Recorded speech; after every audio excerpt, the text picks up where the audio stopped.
Доброго ранку, пані та панове. Це всеукраїнський форум «Україна-30».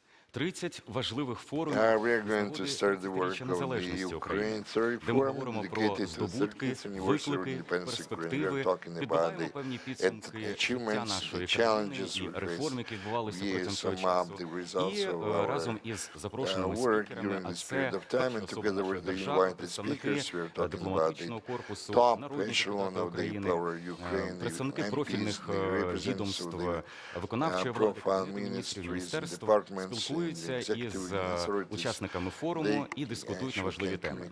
Сьогодні ми продовжуємо тему міжнародної політики. Поговоримо про енергетичну безпеку та про вектори нашої політики, зовнішньої нашої держави України, і як саме будуть реалізовуватися протягом найближчого часу ці важливі рухи нашої країни до Європи і євроатлантичної інтеграції. Розпочинаємо. Серія із 30 масштабних важливих форумів до річниці державної безпеки. Це глибокий діалог за участі влади, громадськості, міжнародних партнерів, українських експертів. Україна відкрито говорить і шукає рішення, збирає найкращий світовий досвід. Ці форуми можуть дати відповіді на дуже важливі, хвилюючі запитання, що є опорами нашої незалежності. Форум «Україна-30». Вітаємо усіх представників «Україна-30». Міжнародна політика – це вже третій день саме цієї теми, яка присвячена зовнішній політиці нашої держави. І на 30-му році незалежності України досить багато викликів нашої незалежності і, власне, суверенітету нашої країни. І, зокрема, його важливою складовою суверенітету є енергетична безпека. І з цього ми і почнемо цей день. Слово має перший віце-прем'єр-міністр України, міністр економіки України Олексій Любченко. Міністр Олексій Любченко.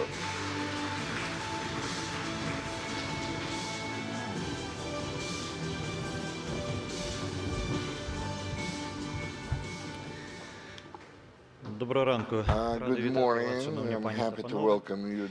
Сьогодні третій у нас заключний день, який присвячений важливій темі міжнародній політиці та ролі України в глобальних процесах. Саме сьогодні ми поговоримо в контексті нашої економічної та бізнес-інтересів на світовій арені. Як вже відмітив президент України, President of Ukraine mentioned during the day, first day, this place in the importance is determined by the economic development.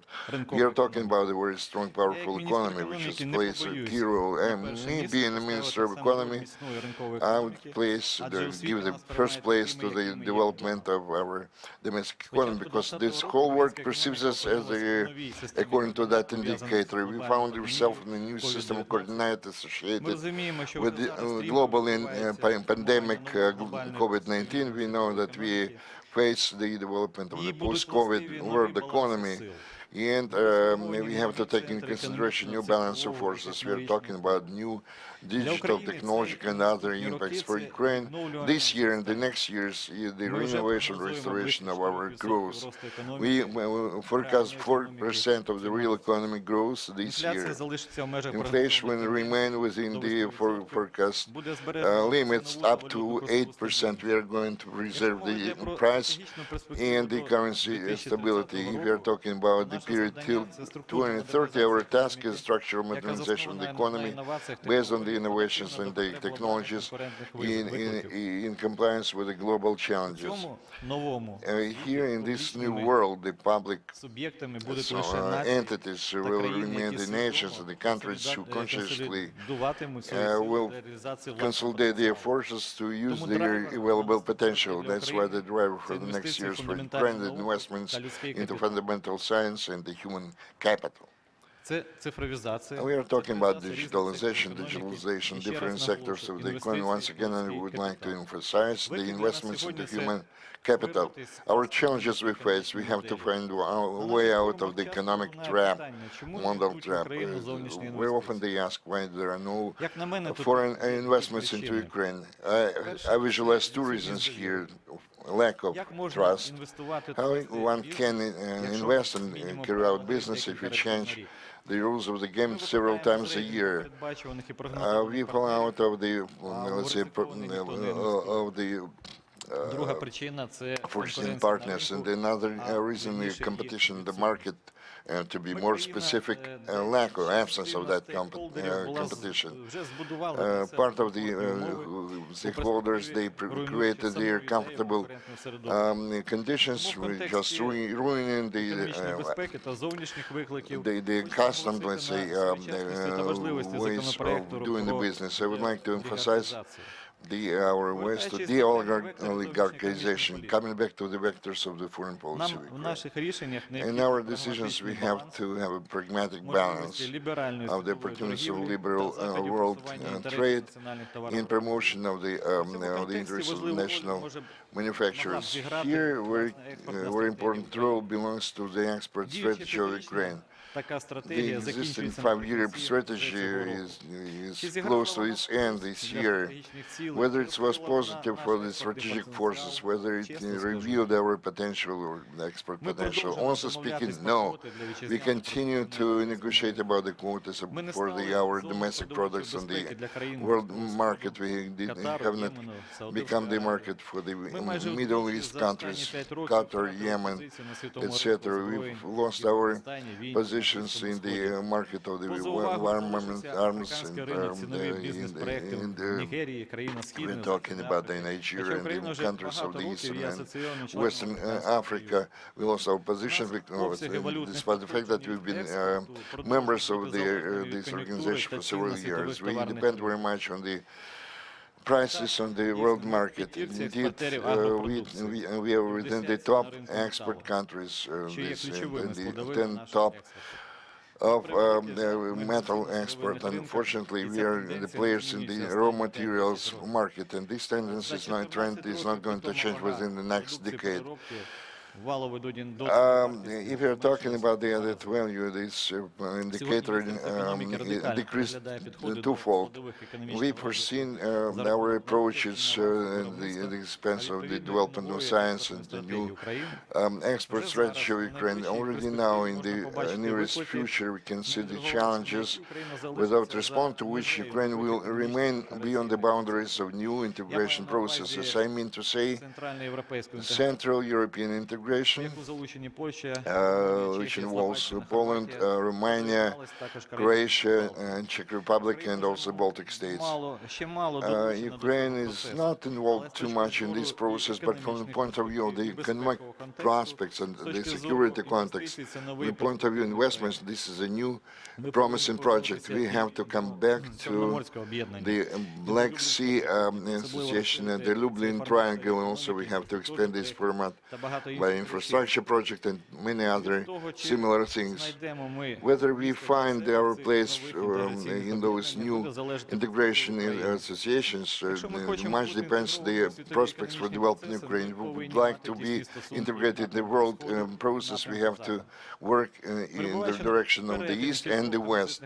Being at the intersection of several transit corridors, Ukraine must become the cheapest and most available hub for different transactions, economic transaction, trade transactions. This is a new task for this strategy. This strategy includes two fundamental tasks: creation of the Export Credit Agency and the Office to Promote Export. We are finishing the decapitalization export agency up to 2 billion hryvnia, and we are going to relaunch its activity.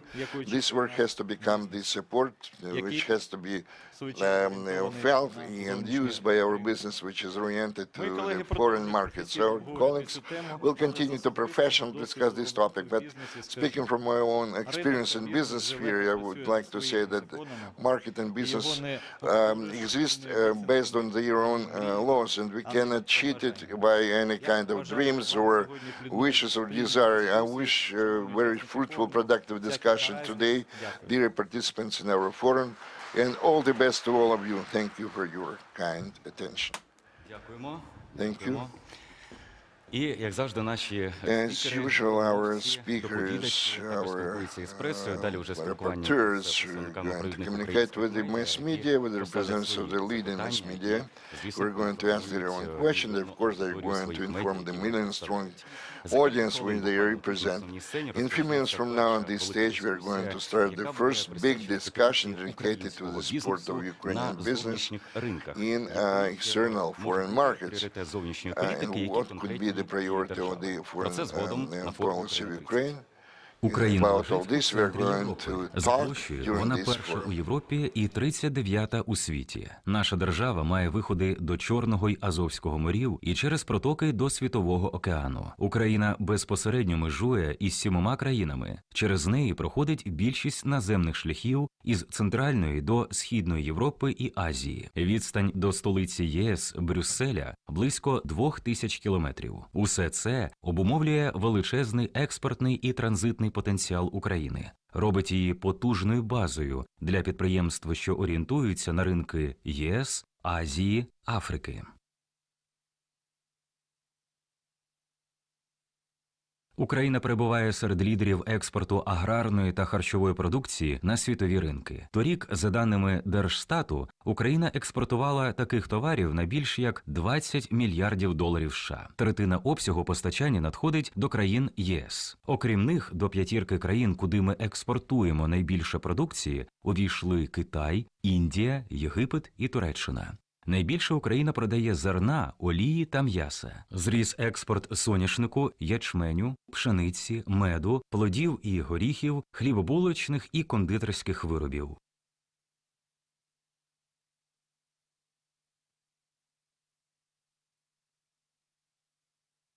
До бюджету можна або скоротивши соціальні видатки, або підвищивши податки. Це непопулярні рішення, та чи можна буде їх уникнути, якщо вдасться скоротити частку тіньової економіки? От який ви маєте рецепт? Це, мабуть, ви пригадали, де я працював, тому, певно, саме найлегше питання. Тому що вже не пам'ятаю, де я вчора говорив, тому що вчора відбулася значна подія в економічному просторі. Корпоративне управління було відновлено. Наші західні партнери погодились, там провели, нарешті дали згоду провести інвестиційний комітет. Наша анбалдингова ситуація з Нафтогазом, з ГТС і з МГУ. Нарешті вже в МГУ отримала наглядову раду. Тобто там таке. А щодо тіньової економіки, то там же все просто. Збалансована система інституціональних заходів, такими, які і в першу чергу, і не в останню чергу, закон, про який говорить дещо про олігархів, про їхнє місце, значення в історії. 30 років ми мали неконкурентну економіку. Якби у нас була така економіка, побудована по таким правилам, як у Казахстані, то на сьогодні в фонді благополуччя, чи як і в суверенному фонді України, тільки на надрах близько 60 мільярдів доларів. Аби вона була по тих же правилах побудована, що в Казахстані. Це такий простий приклад конкурентної економіки. Що таке конкуренція? Тобто гроші є. У нас кінцеве споживання – це те, що матеріалізує потім бюджетні надходження. Податки сплачуємо ми. Ми сплачуємо, коли ми кінцеве споживання.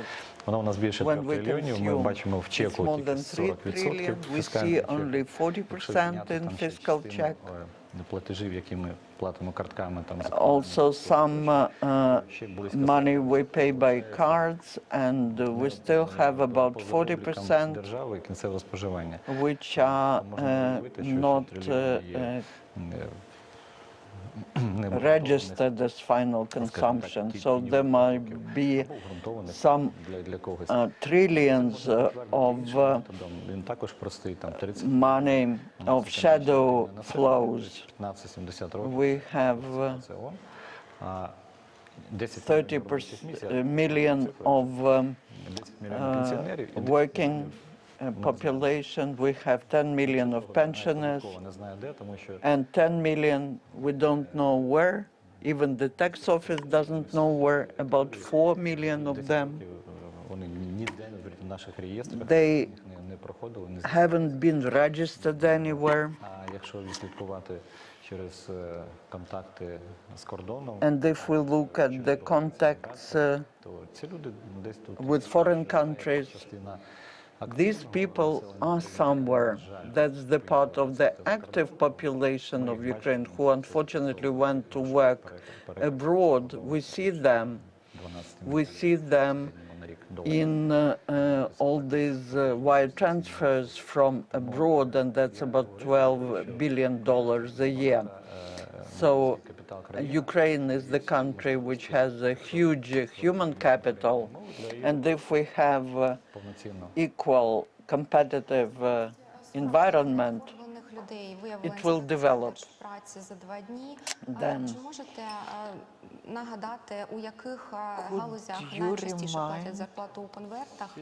could you tell where the salaries are paid in envelopes, in agriculture and machine building?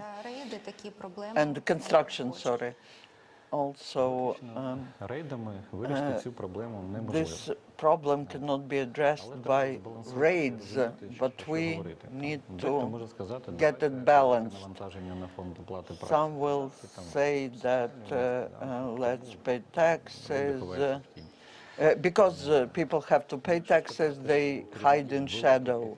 But if you ask the heads of large companies, then how can you imagine, how can the director pay salaries in envelopes if there are dozens of people working in this company?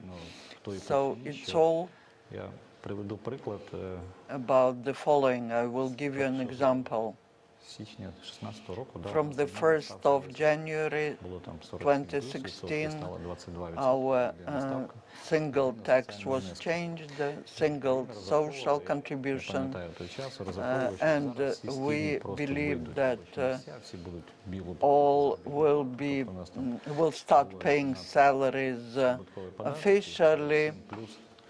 We had 47 plus, which was pension contribution, and this single social contribution became 22. Це Всеукраїнський форум «Україна-30», міжнародна політика. That is Forum Ukraine 30, international policy. Those who watch us on the website, you can continue watching what's happening next to the main stage. And now, here, we are ready to talk to the speakers about the priority of foreign policy, which is support of Ukrainian business in foreign markets. I would like to give the floor to the moderator of this panel, Tatiana Miskova, who's director of the Office of Promoting Export of Ukraine. Greetings to all of you, dear participants and guests. After changes, our office is called the Office of the Development of Entrepreneurship, and now we are working not only with foreign markets but domestic markets, because we believe that many of our companies have big potential and they can go outside of the country. But how to support Ukrainian business so that it's successful in foreign markets, that is what we will talk about with the representatives of this panel. We have the representatives of the state, of the parliament of Ukraine, and the representatives of the real sector, the business. We have Dmytro Sennik, the Deputy Minister of Foreign Affairs of Ukraine on Digital Transformation, CDTO, Taras Kachka, Deputy Minister of Economy, Alexei Ustenko, MP of Ukraine, member of the Committee on Finance, Tax and Customs Policy, Alexander Baldenyuk, President of Association Ukrkontprom, and Volodymyr Koledenko, Vice President of Kyiv Chamber of Commerce. I would like to start from several slides. I would like to show you some statistical data so that before we talk about export, we can see the figures. It's positive that within first half year our export grows. It's plus 31%. We can see that it's because of the increase of export of mineral products, metallurgy, and chemical products. But myself, as the head of the office, which is working with developing export, I'm happy that the export of confectionery industry and furniture also went up. And we will ask today Alexander about that. And there are some new segments, new markets which grow. And that is pharmaceutical sector, cosmetics, and I hope that in the updated export strategy, this all will be taken into account. Also, once we are talking about the activities last year, of the activity of our office last year, we are working, we have a team of 26 people, and our target audience are 85% of our clients who are representatives of small and medium-sized businesses, talking about the results. And these are the contracts which, in the result of our services, were executed. It's 47 million hryvnia, even more. There are companies which keep it as a commercial secret, and they are not ready to share such data, but mostly the companies, the sectors which achieved such results were agricultural, machine building, food industry, IT traditionally. These are quite successful sectors in foreign markets, light industry and furniture. Last year, looking for partners wasn't so active because of the pandemic. Very many international events were cancelled, and because of that, the activity of online platforms became so important. We are the members of one of the platforms where traditional expos like Hanover and others were organized in online format. Unfortunately, online format doesn't give the result like offline expos, but still we provide all our services online. We created the platform which was anti-COVID, where we were informing the companies about the changes that were taking place, and also last year we launched the export portal, where we have all the stakeholders and all the information, and that's everything that's related to export. We also have several help desks for importers, exporters, online instruments, online platforms. There's information starting from the agreement on free trade and some guides for company. For example, how to find your commodity code. And we are trying to put information there for representatives of small and medium-sized businesses, because for them it's difficult to understand all these comprehensive and complicated things. Looking at the international best practices, what we lacked last year was repayment of the losses which were caused by the fact that some of the expos were cancelled.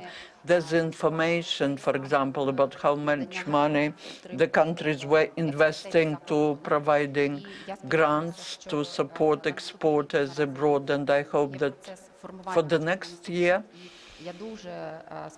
I do hope, and I would request the representatives of authorities to take that fact into account and include it into the budget. Besides the representatives of agricultural sector and others, and IT sector, other sectors also need support. If we look at the sources of financing last year, we would like to thank donors and the projects of technical assistance. You can see that almost $1 million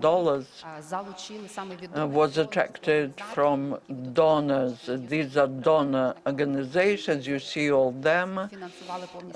These are organizations which were co-financing the creation of this portal, and they were financing the programs of support of exporters and Ukrainian small and medium-sized businesses.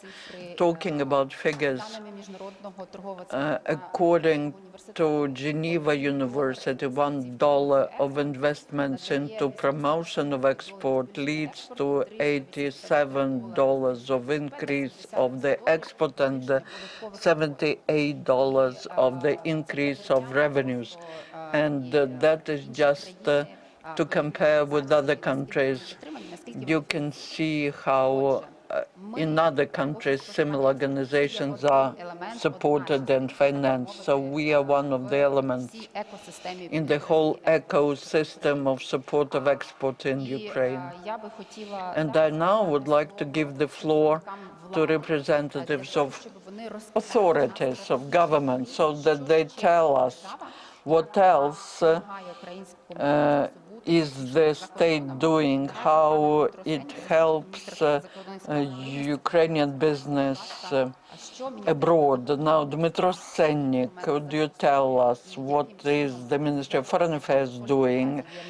Because the embassies are now the only window we have in all these restrictions, and that's the only route to foreign markets. So tell us, please, what are your priorities, how you are supporting our national producers? Thank you very much. Good morning to everyone, dear participants, esteemed panelists. Indeed, the foreign policy is an organic continuation of domestic or internal policy. And it's obvious that the different methods and steps taken by the government, by the state authorities in order to support, in order to create, as you said, the ecosystem of development of entrepreneurship and business, actually can combine the support of the part of the state for the attraction investments. I believe it would be right to say that today you can see the representatives of all these state bodies which are involved in this for supporting and promotion business, for the FMA and Ukrainian diplomats, the support of our business at the external and the foreign markets is one of the key priorities in our activities. And please do not think that this is another slogan.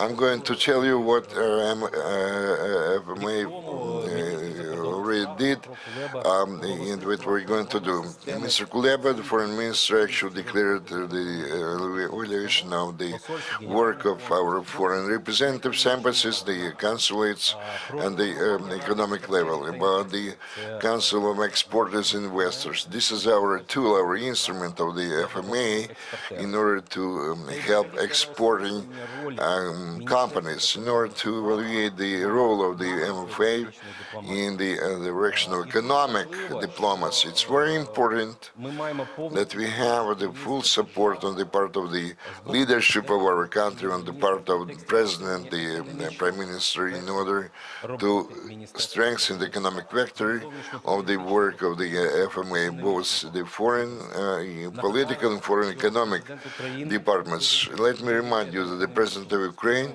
spoke of the priority of our vector of our foreign policy. So each ambassador of Ukraine has a task to further strengthen the economic component of their activities. Modern Ukrainian diplomats are the eyes, ears, arms, hands, and feet of our economy. The diplomats actually lead the Ukrainian exporter to acquaint them with the specific features of the foreign markets. They help them to establish necessary context. They help them to understand the best strategies how to enter in those foreign markets. Same holds for the following. We, the diplomats, we try to help to cross the conditional conventional border, the potential foreign investor. The conditions are actually transformed. I would like to talk about those transformations. We focus our attention on three different spheres: investments, promotion, tourism, and export. As regards the investments, we are talking about the systemic work, which makes provision for a set of different means and, let's say, and measures, both political and economic. The familiarization of our foreigners with Ukraine starts with their being acquainted with our diplomats. There is an apt phrase that the first impression cannot be provided two times, so they have to consider Ukraine as the investment attractive country. Then we are going to bring our potential investors to give them to our reliable friends of our colleagues from the state prayer fund and SPF, etc. But our work doesn't stop at that. We continue to follow and to accompany our foreign investors, and there are some very nice examples of successful stories. The Austrian company HET, which recently opened the production of the sports appliances in the Vinnytsia region, and another investor which actually invests the money into the Olivia port in the Mykolaiv region. Those projects are already operational. We continue to follow and help them. Again, we are going to increase the number of the foreign tourists coming to Ukraine. During the lockdown, the diplomats did their homework. We actually try to acquaint our tourist operators with the specific features of the work with the foreign countries, with different tourist agencies, and we promoted the possibility to launch new airline routes. And as soon as the pandemic actually retreated, and I believe that our citizens already felt that the number of the tourists increased, and we are happy to welcome the Saudi Arabian tourists, and we launched actually a new airline route straight from Kyiv to Riyadh, and we are working with the Central and the Southern Eastern Asia, working with this similar project. I believe that this is going to be another successful story. Number three, development of export, and here I would like to give you more details on this specific issue.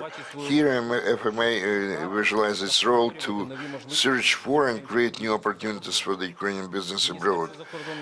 FMA of Ukraine is a unique network of diplomatic, let's say, establishments, institutions, each of which has this unique network of contacts which have been created for many years, and we are going to use those contacts in order to acquaint our domestic exporter with the potential buyers of their products abroad. We renovated our approaches to the Council of Exporters and Investors. We invite the business for cooperation, the businesses which constantly work with the export and need their help. It's very easy to join our efforts. You just have to fill out the form on our website for the exporters and investors. You have to, let's say, determine the markets which we interested in. We can start our cooperation. We already have 5 foreign languages web page. We also launched the web page Ukraine UA. This is a kind of flagship page which can actually use in order to acquaint yourself with Ukraine online. We establish contacts with our export service, and our key role is to open the markets for the Ukrainian exports of the animal and the plant orange, and vegetation and the animal. And we are launched the online markets of our exporters which let's say, which are followed by our diplomats who are responsible for this sector of our work. Our exporters actually have the opportunity to get the insider information which they cannot find in mass media and any blogs. How to enter, to get access to foreign markets. We also introduce the project approach to the market. We have a focused approach for this or another market. We are going to use the IT service with the help of our IT associations, the confectionery, furniture, etc. In all those sectors, we evaluate the result, the productiveness of our work of our embassies based on the results of the work of the diplomats. Several weeks ago, we had a kind of cross-cut study of the work of our embassies from the point of view of the key performance indicators. We are going to further improve those, so this work goes on. In this context, I would like to address the business. We also launched the feedback, let's say, scheme. We would like to know your opinion regarding your cooperation with our diplomatic institutions, whether they work efficiently or not. And we can achieve success only if we pull our efforts. From economic point of view, also plan our work together with business on the African continent. Taking this opportunity, I would like to invite business who is interested in the African market to address the Council of Exporters and Investors. Let's do it together and to capture, let's say, or enter the markets of different African nations. We also work in order to protect our business from different limits and limitations. Today, as you know, there are some restrictions for the supply of Ukrainian produce to Belarus. I would like to repeat what Mr. Kuleba said. If our exporters have some problems with the export of their products to Belarus, so please address our ministry, and we are going to, together with you, with other experts, to find you new markets. The implementation of all those tasks, of fulfillment of those tasks, requires a lot of work on the FMA. We are working on those issues. Strengthening of the coordination work in our network of the foreign diplomatic institutions and the institutes. We plan to open this year the Embassy of Ukraine to Ghana, to the Philippines. We are going to provide the full-fledged work of the General Consulate in Texas, in Houston, Texas, also in Mumbai. All this is being done in order to look for new opportunities for our exporters. Number two, we involve the best practices for the training of our personnel in the economic sector. And here we cooperate with the Ministry of Foreign Affairs of other countries. We study the experience, we learn from them, and prepare our own course of actions. We also involve the businesses for the selection of the employees and personnel. On July 5th this year, on Monday, we announced the new vacancies, 20 vacancies of diplomats dealing with economic issues. We are going to involve the representatives of businesses, of association, in order to select the best, the cream of their experts. And we hope that not only we are going to select our personnel with the help of the business, but also to train them. I have 1 minute at my disposal. I'm going to use this time to tell you about the small victories during the last 6 months of this year, 2021. We opened a number of markets in Lebanon, in Kuwait, Ethiopia, and Argentina, and we have 350 participants in all. For the first 6 months of this year, we received and we processed the applications, more than 2,600, which approximately the same applications we had over the whole last year. So we doubled our efforts. This testifies to the confidence of trust towards the Minister of Foreign Affairs, MFA, and more than 145 Ukrainian companies started their work on foreign markets during this period, the first half a year of this 2021. More than 100 companies obtained the help of assistance of the diplomats dealing with the tenders in foreign countries, and we hope that those are going to be successful, and I wish all Ukrainian business much success and flourishment. Thank you for your attention and patience. Thank you very much. Thank you. We thank you for cooperation, because all our trade missions, expos, and events are always happening with the support of the embassy.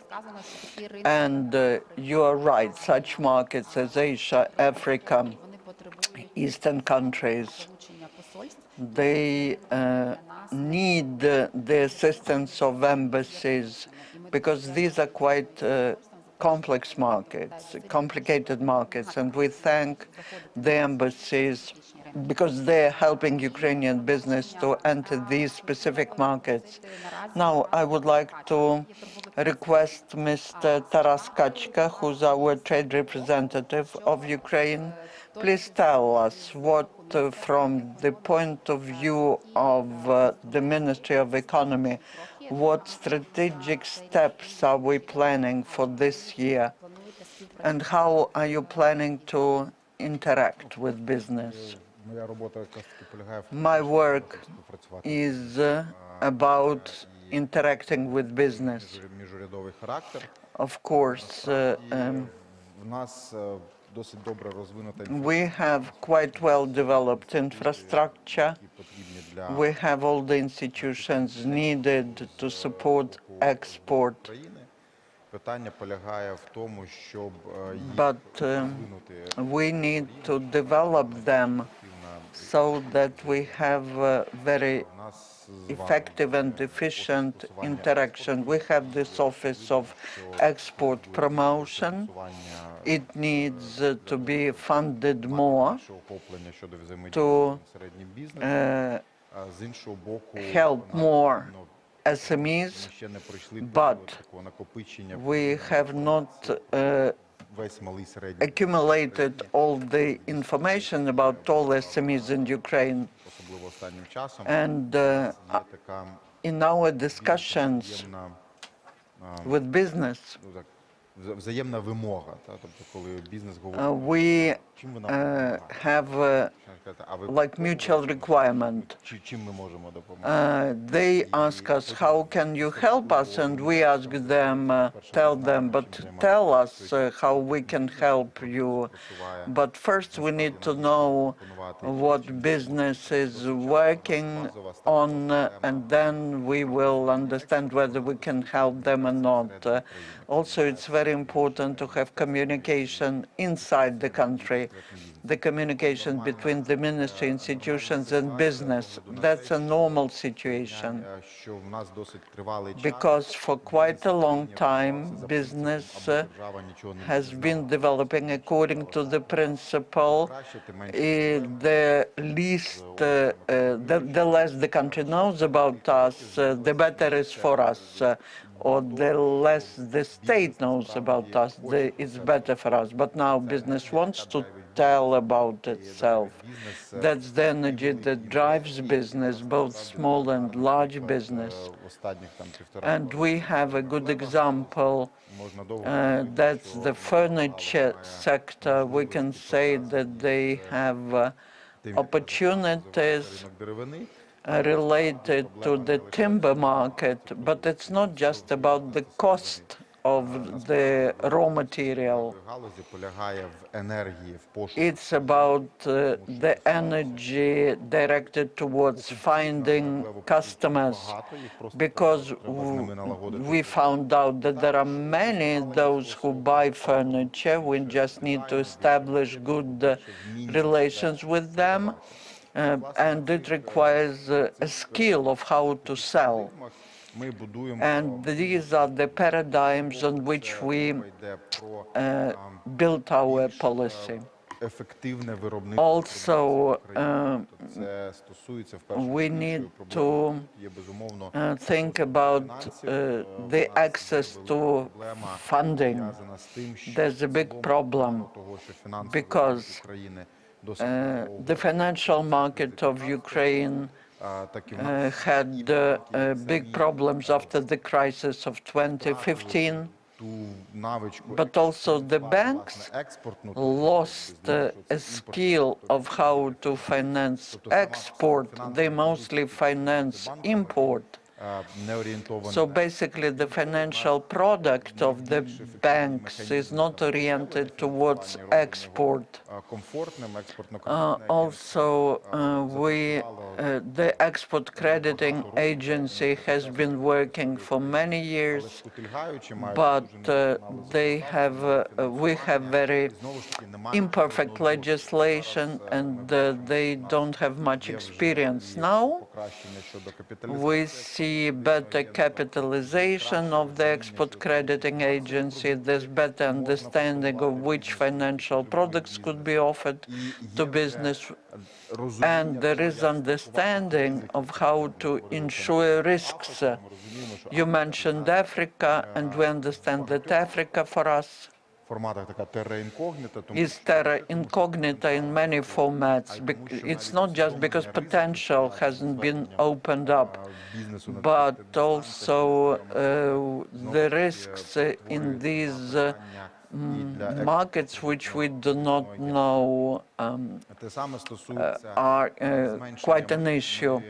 Also, talking about reduction of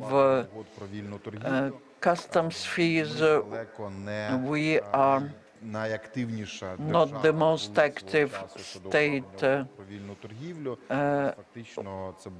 talking about executing free trade agreements. Mostly we were executing such agreements with Balkan states, the CIS and European Union countries. Now we're working a lot with the Northern Africa, then also the Black Sea and Mediterranean region, that's Northern Africa and the Middle East. This is our natural market. We have quite a free trade agreement with the European Union. We have the free trade agreement with Great Britain. It's interesting because talking about the level of customs fees, we have quite a good situation with Great Britain, but just execution of the free trade agreement led to boom of export going to Britain. Our business is now paying a lot of attention to the access to this market. We also have the free trade agreement with Israel. Also, we have pan-European and the pan-European Mediterranean accumulation is the instrument which allows us to get the production united from the countries of European Union, Georgia, Israel, Balkan states, and other countries. We have prepared now the agreements with Montenegro and Moldova, with Serbia. We are starting negotiations. I will not mention Turkey, because on Monday we had a round of negotiations, very constructive round of negotiations with Turkey, but again, with Turkey, we have quite a competitive environment, and the agreement will be executed maybe in the nearest future, but on terms which will be beneficial for both Ukraine and Turkey. And also we pay a lot of attention to Southeastern Asia. For the first time in my life, I thought even that that's a mistake. I saw the information about our trade with China when the export went up by 2.0. What it meant was it 2 times higher, but basically it was true. Last year we increased our export to China twice. Also with China, we have minus 290 million in trading with China. Export was almost $4.3 billion, import $4.5 billion. Vietnam, Indonesia, we increase export there, but we are also working on execution of free trade agreements with them.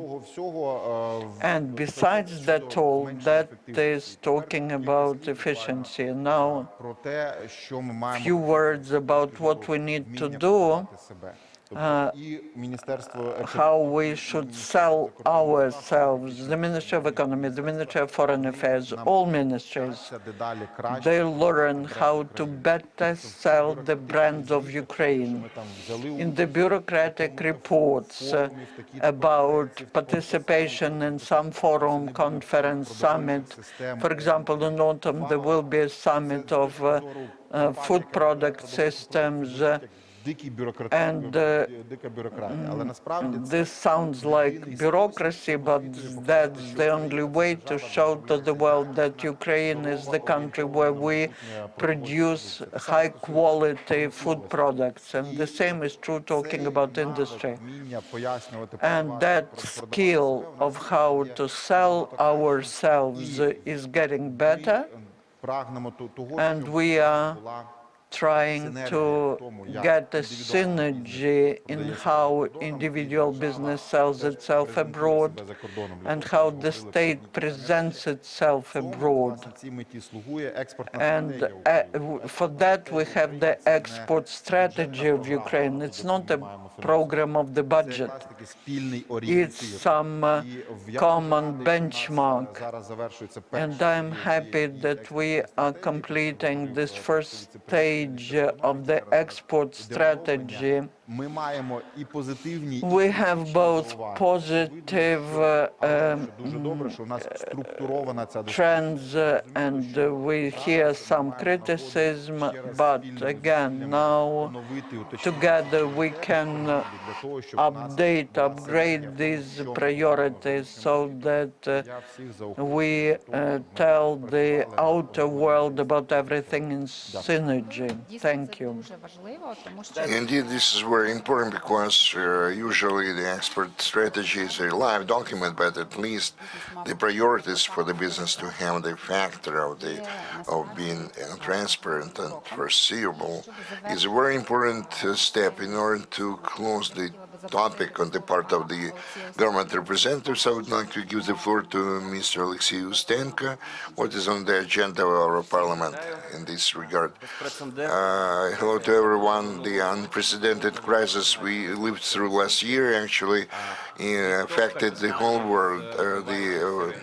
Let's say, outflow of the capital from the developing markets, the unemployed to the world over, etc. But the economy of Ukraine actually went through this economic crisis with less losses, and we actually dropped not so drastically as the rest of the countries. We have some of the people who vaccinated for the first time with a special vaccine in the 7%, if we're talking about the whole population, that we can rely that the corona crisis will be overcome and Ukrainians have been vaccinated, which means that in the fall this year we won't have any more red zones, and the business will have the normal conditions for the operation as we used to have. But let's talk about the prospects which we have and what Parliament is doing. We accepted the draft law DSCT, which will enable our IT industry not only to develop, but also to involve some additional players from the world global markets. Perhaps maybe this is going to be one of the best moments for the taxation of the IT industry. This is a pilot project for the, let's say, when we added capital, which is awaited by the Ukrainian business. The land reform, which was adopted by us and voted for, also is going to bring some positive effect as well, because we understand that Ukrainian economy is based based on the raw materials. What we mostly export in agriculture, some technical crops. We are leaders in technical crops, in the sunflower, let's say, oil. Unfortunately, we import a lot of vegetables. Same potatoes which we import from Egypt, Israel, and other countries, which have much poorer conditions for agriculture. In 700,000 farmers, which we used to have, but we actually have the same number, but in fact they produce 40,000, but in fact it should increase year in, year out. But the same about the reforms which we adopt. For example, the reform dye, why it's so important for the business, because it was kind of corrupted cradle for the previous authorities, which actually provided, they did not allow to start the construction, generally speaking. And for the authorities which came to the power back in 2019, we had a lot of the hidden mines, and we face a lot of resistance of those political forces and opponents. We used to not to have the normal rules of the game, so they can plant any kind of mines or whatever, to create obstacles in our way. The Ukrainian economy has a lot of prospects. We used to have the space-oriented state. We produce a lot of different products, and many of our enterprises were actually dominated during the first wave of privatization in 2000s, when many prizes were turned into some kind of the trade centers or a lot of scrap metal, etc., etc. Unfortunately, this is true about, for example, we start to have a huge, let's say, land holders, not these small farmers, and they are among the top 20 global. For this, we are talking about the abnormal situation, because in 1990s, a lot of those people who had money, they could just had a lot of land to rent them, and 120,000 hectares and more. So if you back to the farmers this land, what the farming will produce, they will grow vegetables, the berries, etc., etc. And then the parliament and the Minister of Economy together with us has to stimulate the farmers, small-sized farmers, to export their produce. Like we adopted the law on the cooperation of the agricultural cooperation, so the farmers could cooperate and actually to be united, some corporate entities. And this law has not been adopted for the 30 years of the existence of independent Ukraine. And if you're talking about the export to the same African countries, because again, we are talking about the African countries which actually find themselves in the top 20 of the most developing countries. And but we didn't use that opportunity. Unfortunately, we are talking about only the Northern Africa countries, but we understand that the Eastern African countries are very powerful, developing the South African territories as well.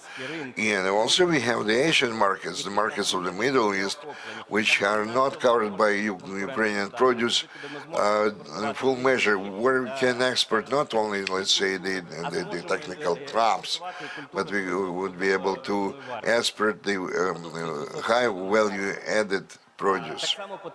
Also, we shouldn't forget about the fact that all the taxes, they play the function not only of gathering the taxes, but also they play the stimulating function in order to, let's say, to promote the business and to, let's say, to make the business to make more investments and creating new jobs, building new workshops, etc., etc. And again, the industrial parks, I believe that this draft plan is going to be voted for in the nearest future, which will provide new opportunities for development of the grain business. They cannot exist without the tax legislation amendments, but I hope that in the nearest future we'll do that. In the same Turkey, Macedonia, or other countries, they have very successful industrial parks where they attract a lot of money and investments. Unfortunately, in the Ukrainian realities, this doesn't work yet. There are some separate cases when the people establish industrial parks, but there are no tax stimulus or some tax privileges they do not get. Same holds for the situation if we are talking about my colleagues representing the sugar industry. We understand the problems available. We understand that the sugar industry finds itself not in the best conditions, and those who produce sugar, somebody can say that we are going to shut down the sugar refinery. It's not reasonable or not really,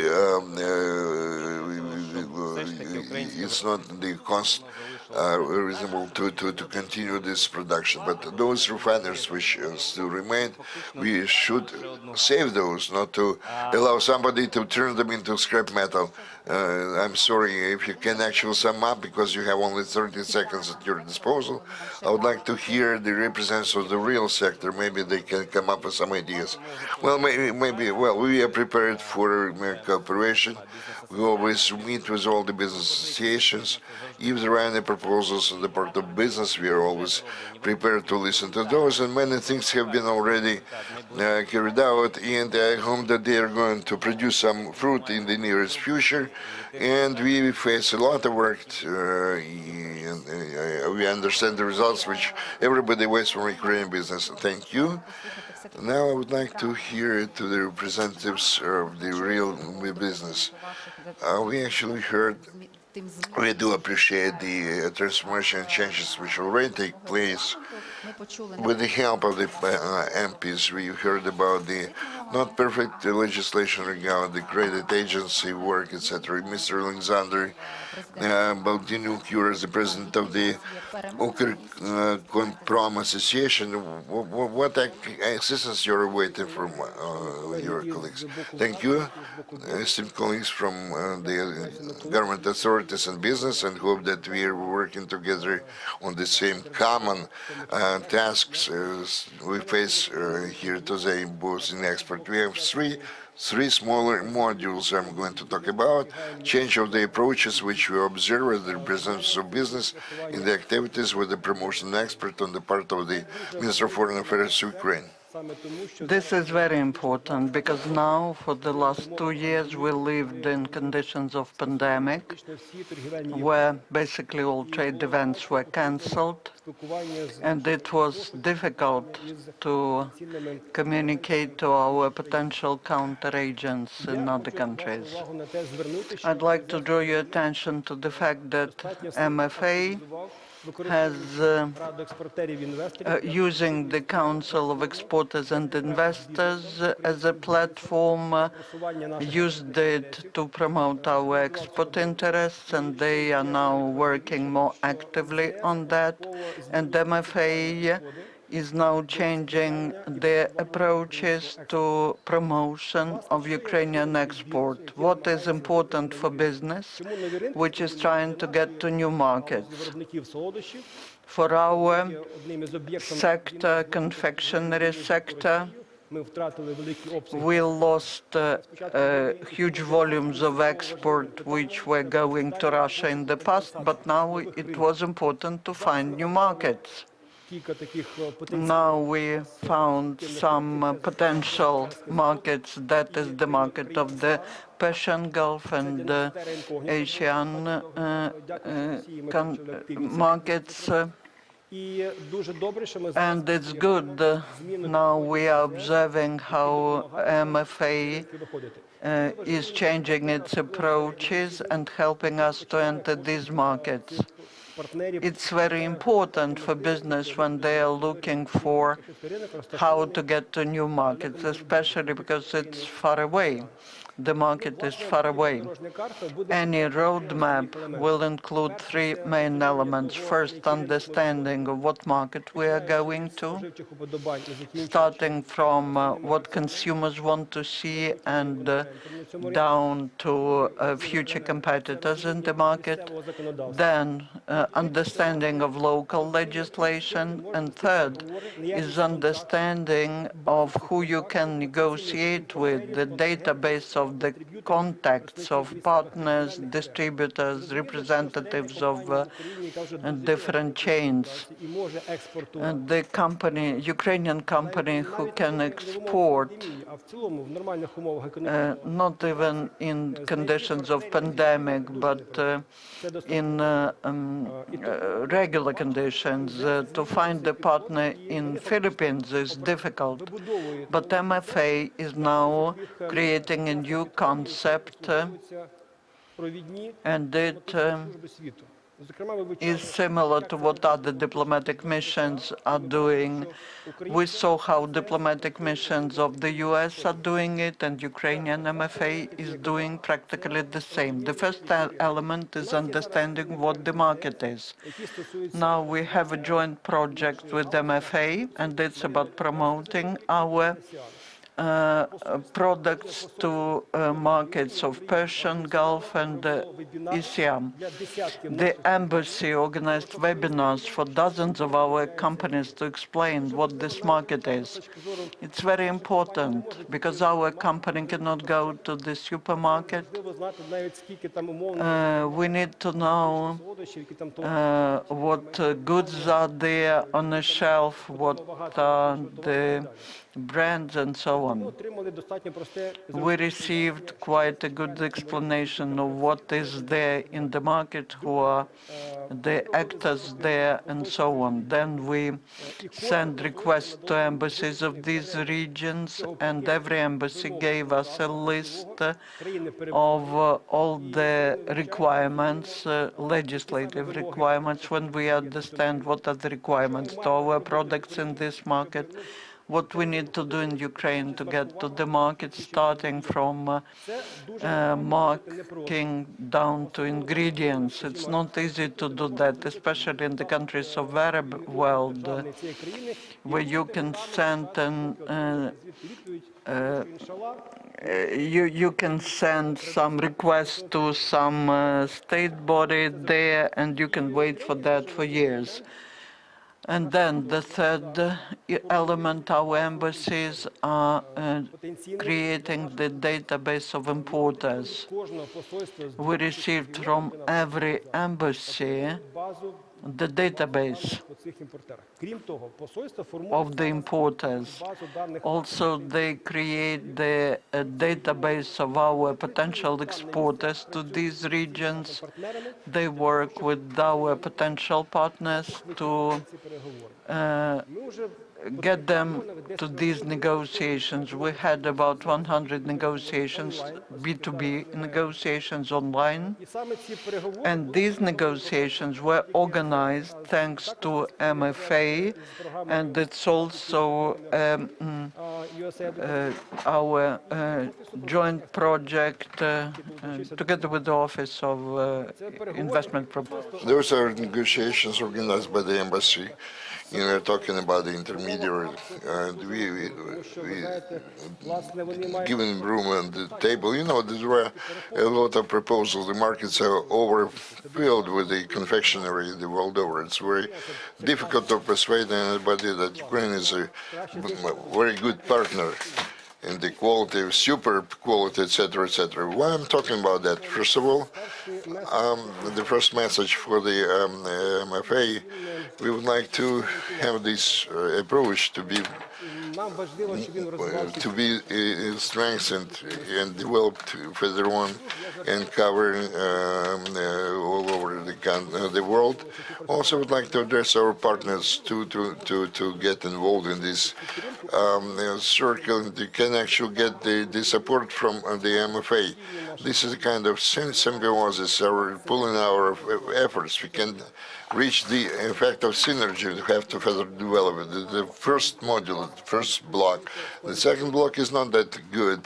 We have a very complicated case here regarding to which extent we are foreseeable in the eyes of our potential trade partners, number one. Number two, how we ourselves can foresee the response or reaction of other countries with whom we cooperate. We are talking about, in particular, about Belarus.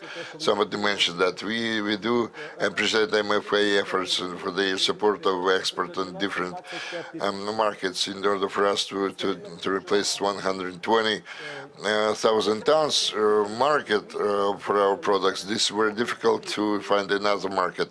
Actually, Belarus closed their market for many different sectors of economy of Ukraine, including confectionery, which is the loss of $100 million. Well, first I thought that maybe this is kind of the response in the political plane because of the friction between Ukraine and Belarus regarding the human rights or aviation sanctions, etc. Then we communicated with our experts and with the officials from Belarus, and they openly said that the matter is not the politics. This is the response on the part of Belarus to the doubtful steps by Ukraine side from the point of view of the bilateral diplomacy. Ukraine introduced some special duties, custom duties for some of Belarusian produce, like the water transport, etc. And the Belarusians also knew that we were planning some other steps based on those doubtful, decisions. And so that's why they came up with some the response of this kind. And we are talking about the Secretary of the Ministry of Economy and the Belarus, they demand to cancel those decisions. I think this is justified because we have to adhere to the letter and spirit of the bilateral agreement, including the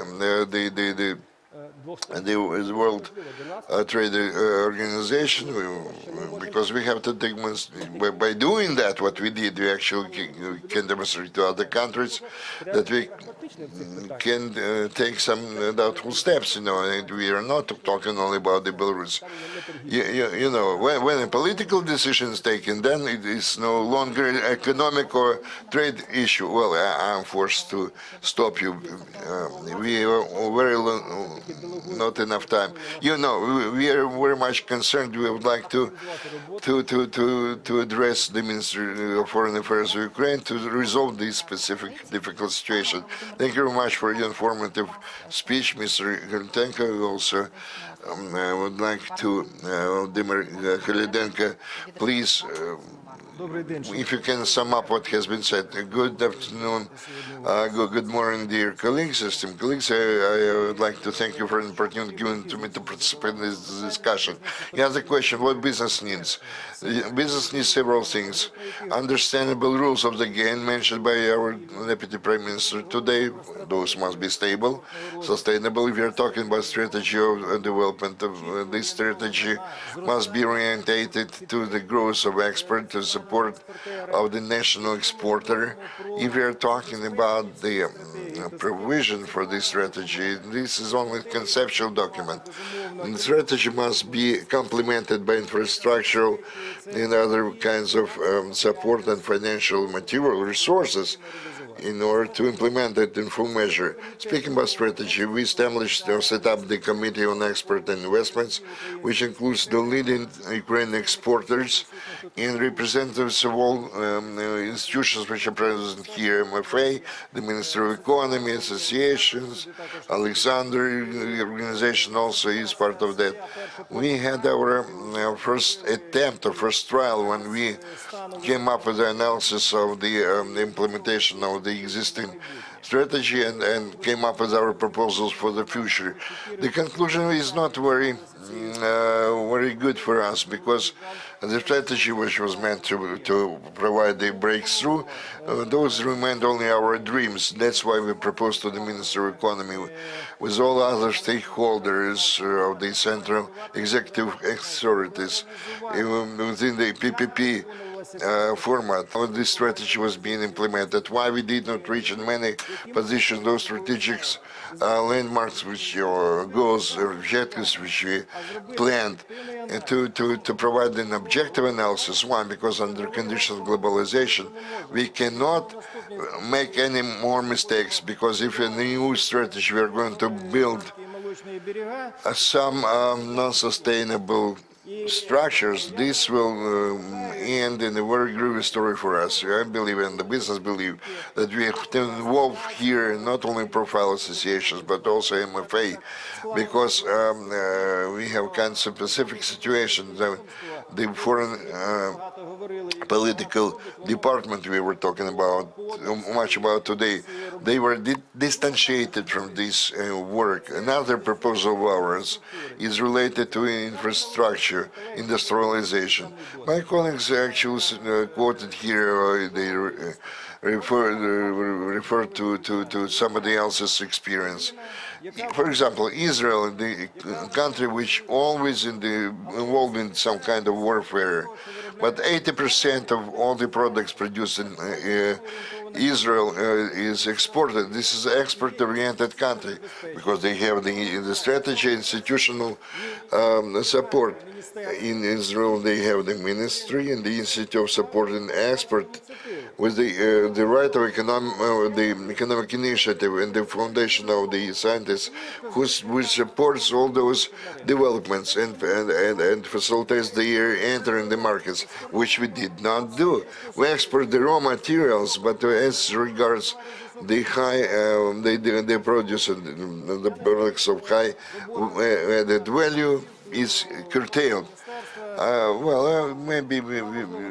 Maybe the new steps will produce some result, because this we are talking about some kind of breakthrough efforts was from the point of view of business, and the Chamber of Commerce must do something. Another story. Speaking about our infrastructure, we have Export Promotion Office, which excellently works, and thanks to Tatiana. And at last, the Export Credit Agency started to work. But what we have today with this agency? Only 2 products which they actually deal with. And we are fortunate enough that they started to work with the commercial banks. We already heard their proposals. Bank Raiffeisen and Naval, the other banks, when they issue the loans under the guarantees of the export agency. And for the lack of time, I am not going to speak in details. We are prepared to support the amendments in the legislation which may be changed, the opportunities given to the export agency. We support the decapitalization rather fast. And also we take into consideration political risks.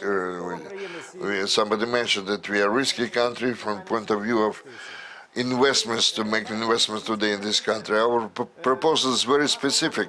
We have a lot of different bodies and agencies, but unfortunately they are kind of lame agencies. That's why we propose to set up the Council on the International Trade. They try to organize this in the Foreign Trade Agency.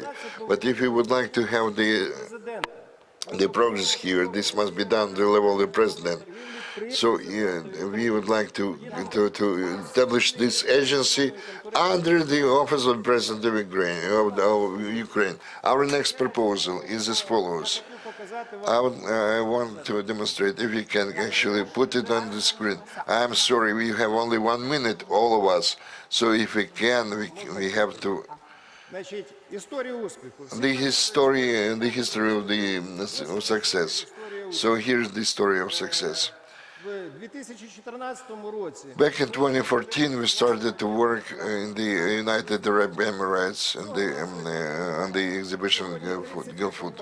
Almost 32 companies to 250 square meters without any support of the government. Our proposal is to establish the National Exhibition Council, which will determine 10, I don't know, 5, 7 exhibitions which we can finance, and to ensure the real governmental support for the business and at those exhibitions. And the last thing, Alexander mentioned that it's my pleasure that the economization of the foreign economic activity is being makes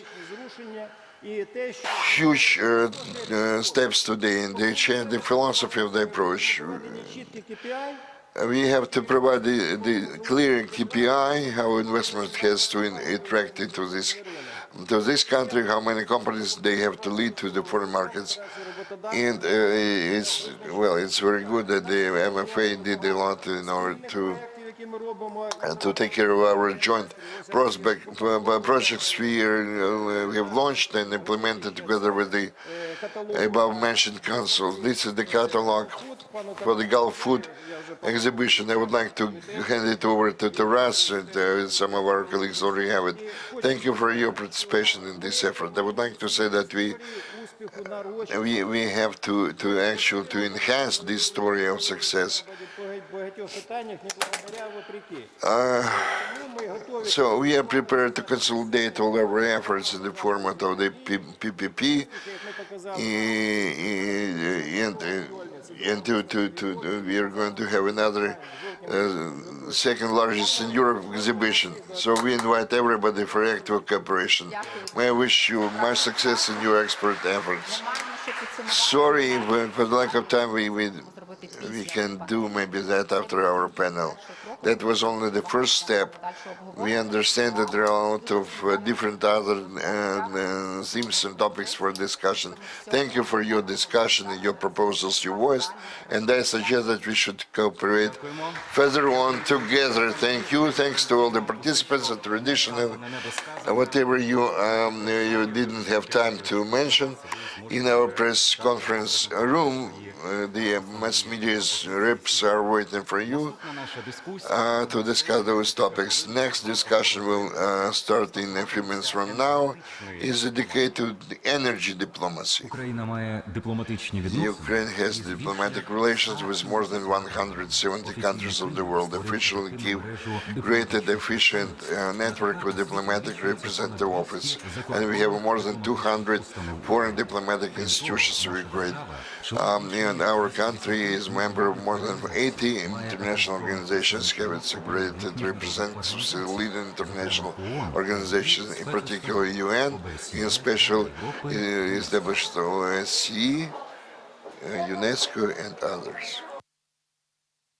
Україна стане членом НАТО із планом дій щодо членства в Альянсі як невіддільною частиною цього процесу. Це підтвердили лідери держав-членів Організації Північно-Атлантичного договору в завершальному комюніке за підсумками саміту НАТО 14 червня в Брюсселі. Євроатлантичний курс України – пріоритетний напрям, закріплений в Конституції. Рік тому Україна отримала статус партнера із розширеними можливостями. На переконання президента України Володимира Зеленського, а вступ до НАТО – це єдиний шлях до закінчення війни на Донбасі.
Кримська платформа – новий координаційний і консультативний формат, який запропонувала Україна, щоб підвищити ефективність відповіді міжнародної спільноти на окупацію Криму. Кінцева мета платформи як ключового зовнішньополітичного інструменту – деокупація півострова та повернення його Україні в мирний спосіб. Установчий саміт Кримської платформи відбудеться у Києві 23 серпня 2021 року. Низка голів держав та урядів уже підтвердили свою участь у заході.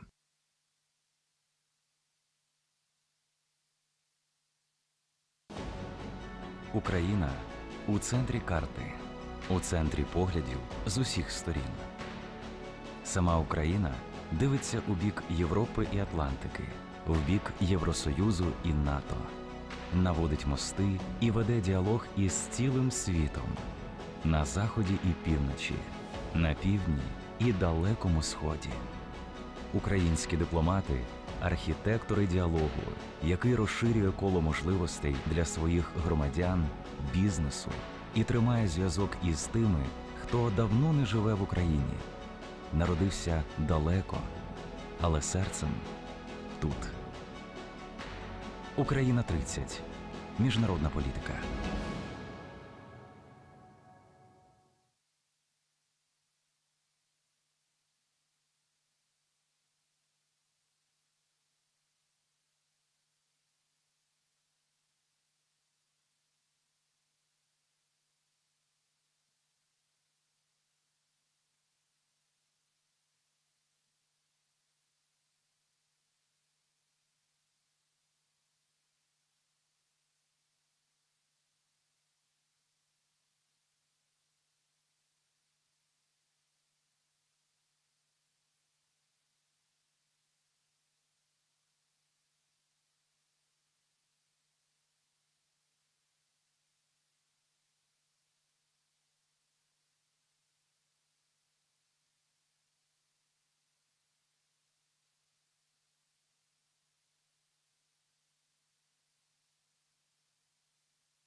Це Всеукраїнський форум України.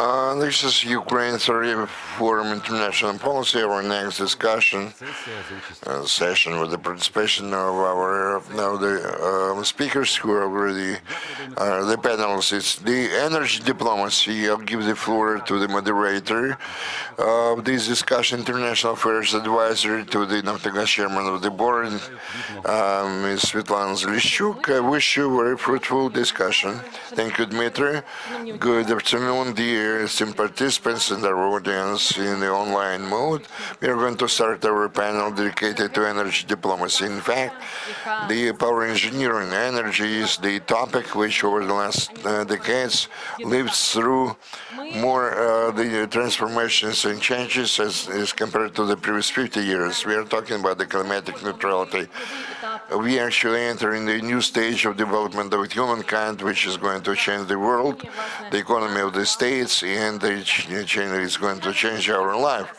I witnessed very interesting process like the share of the let's say the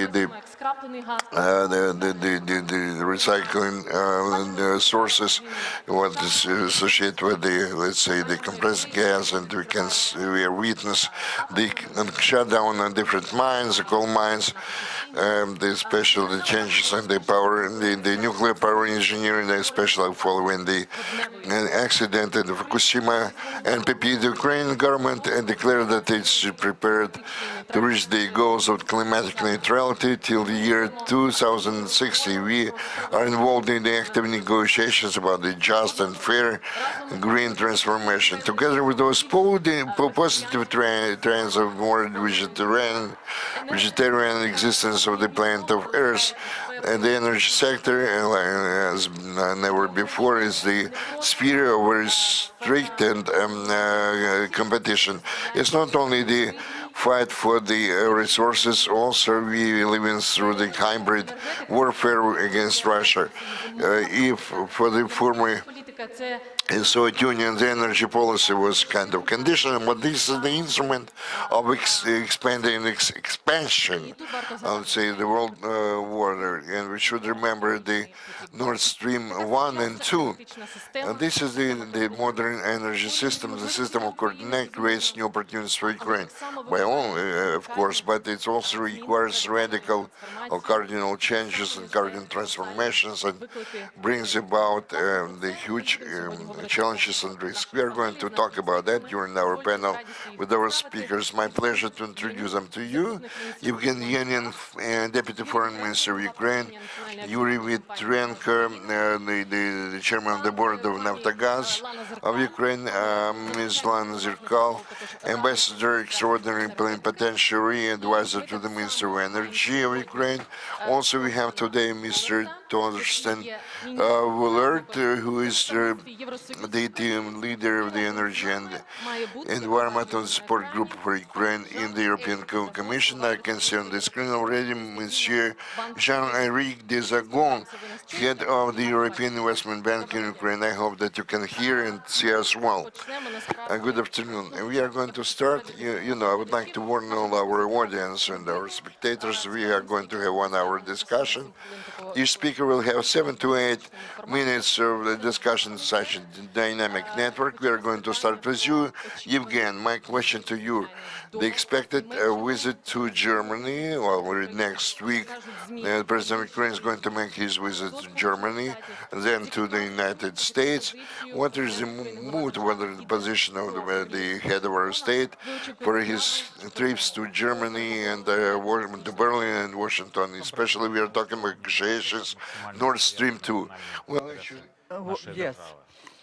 This is for business, this is about national security, it's about survival of our state on the continent of Europe, and we are looking forward to these negotiations, which will be conducted by the President Zelensky, by the ministers with their American and German colleagues. We are just not looking forward to see the day when Nord Stream 2 project is implemented, to start doing something. We are working on enhancing the security of of Ukraine. I mean the three main baskets, so to say. That security sector, we are talking to Americans, to our European partners, to the NATO about getting clear signals as to support of our Euro-Atlantic integration. We are talking with our American partners about enhancing cooperation in the sphere of defense and security. We are talking about increasing the military assistance to our country. Talking about political sector, we are promoting the idea of trilateral dialogue with our American partners, with the participation of German friends, to have a platform where we can not just discuss the challenges that we are facing and that the stability of Europe is facing, but we will be trying to develop the algorithm of some common actions. And also we are talking about the natural interests of our partners to peace and stability in this part of Europe, talking about so-called energy or economic basket. We are telling our European or American partners that we believe that the attitude to Ukraine and other stakeholders should be similar. I mean, when it comes to requirements of the third energy package, and if Gazprom follows same rules as the European Union and Ukraine are following, then we will have more opportunities to ensure transit of gas via our gas transportation system, and that would be from gas supplies from Russia and gas supplies from Central Asia.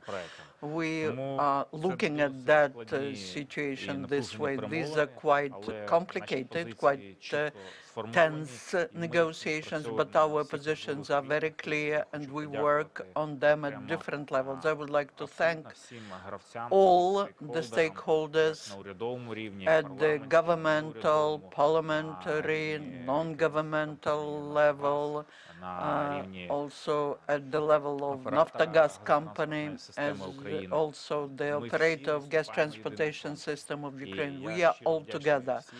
And I thank all who are warning both Europe and the US about what trap it is if Nord Stream 2 is executed. And I hope that commonly we will be able to properly react to the risks and threats. Talking about common efforts, 10 European countries addressed European Commission with the protest, with the statement against the completion of Nord Stream 2. What are our allies in EU countries? How are we working with them?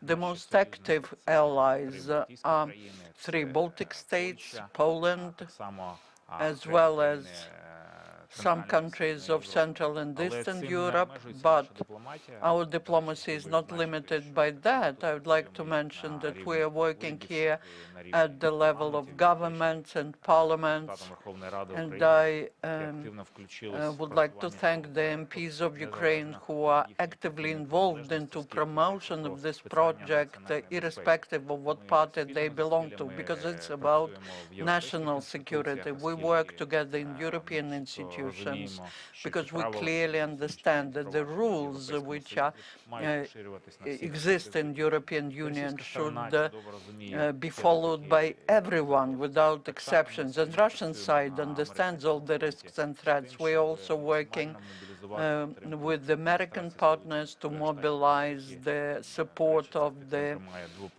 US, and that is the bipartisan support, and this will help us.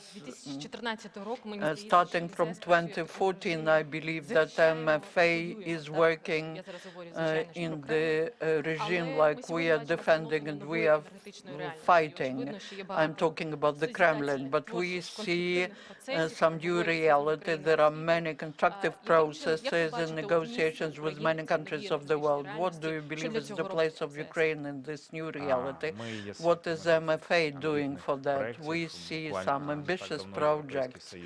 The European Union declared the Green Deal, and we see new initiatives in climate changes, on climate changes, and that was initiated by American administration. We see it all, and we have no other choice but become part of these changes. We have to get united, and this way to enhance our energy security.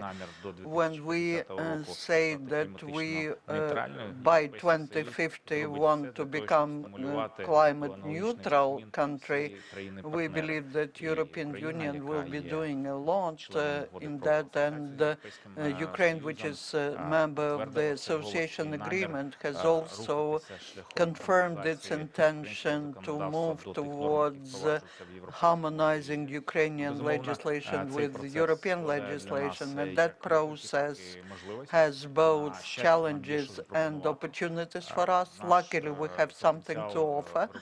Our potential of electricity generation from renewable sources is number 2 in Europe after Great Britain. I wouldn't say that Ukraine is the country with the potential which grows eternally, but I would like to talk about some real things. All the research is conducted by the Academy of Sciences of Ukraine, and thanks to the efforts of our diplomacy, we have become a priority partner of the European Union, and it's all included into the statutory documents of the hydrogen strategy of the European Union, and also it's about the green hydrogen capacity, which will be up to 10 gigawatt. And one of the ways of supply of green hydrogen to European Union is Ukrainian gas transportation system. As soon as first green hydrogen goes along that pipeline, this will become another factor which will strengthen our energy security. Also, we are talking about introduction of so-called carbon tax, which could impact the opportunities of our producers to export to Europe. And we're working with our European partners. A couple of months ago, we set up a working group. In May, there was the first inauguration meeting of that group, and we are talking about maximum synchronizing our actions and steps to make this very comfortable for our exporters. Thank you. Yuri, my next question is to you. I will start from Nord Stream 2. You mentioned that one of the instruments of fighting against the Gazprom monopoly is access to Ukrainian transit of other supplies from Russia and Central Asia.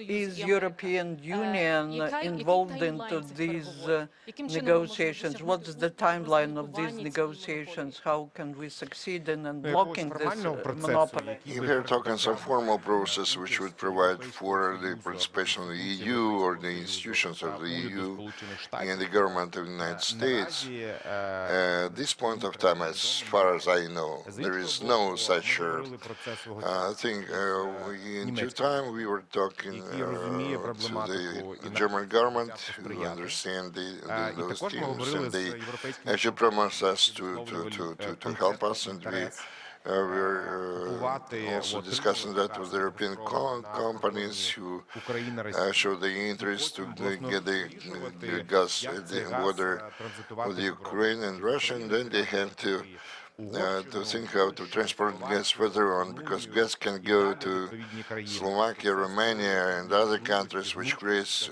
some flexibility for those companies, European companies, and opportunities. They can actually store the gas in Ukraine, and then this gas was delivered or supplied to Europe in winter time when it's most required. The most priority direction, I would say, this is the most promising opportunity for the gas coming to Germany.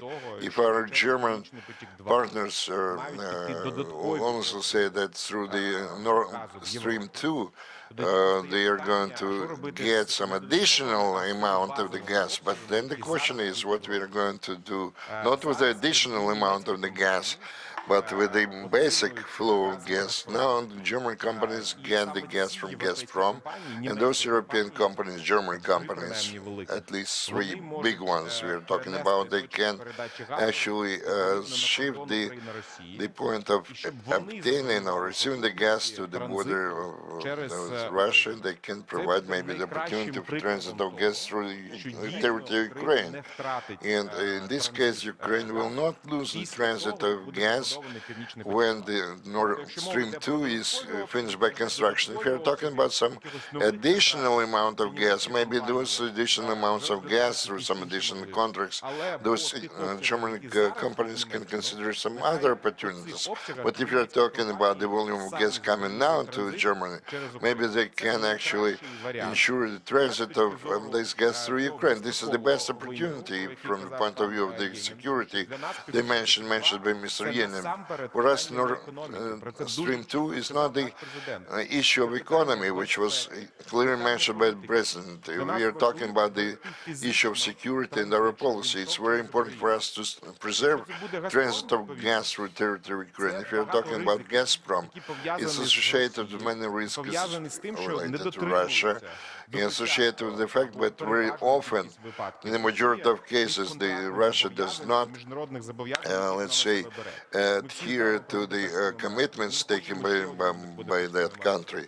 We do not want to have another Budapest agreement. We do hope that European companies, German companies, if they actually will provide for some capacities to get the gas at the border between Russia and Ukraine, then the gas will go through territory of Ukraine after the 2024, when this existing contract will come to a close.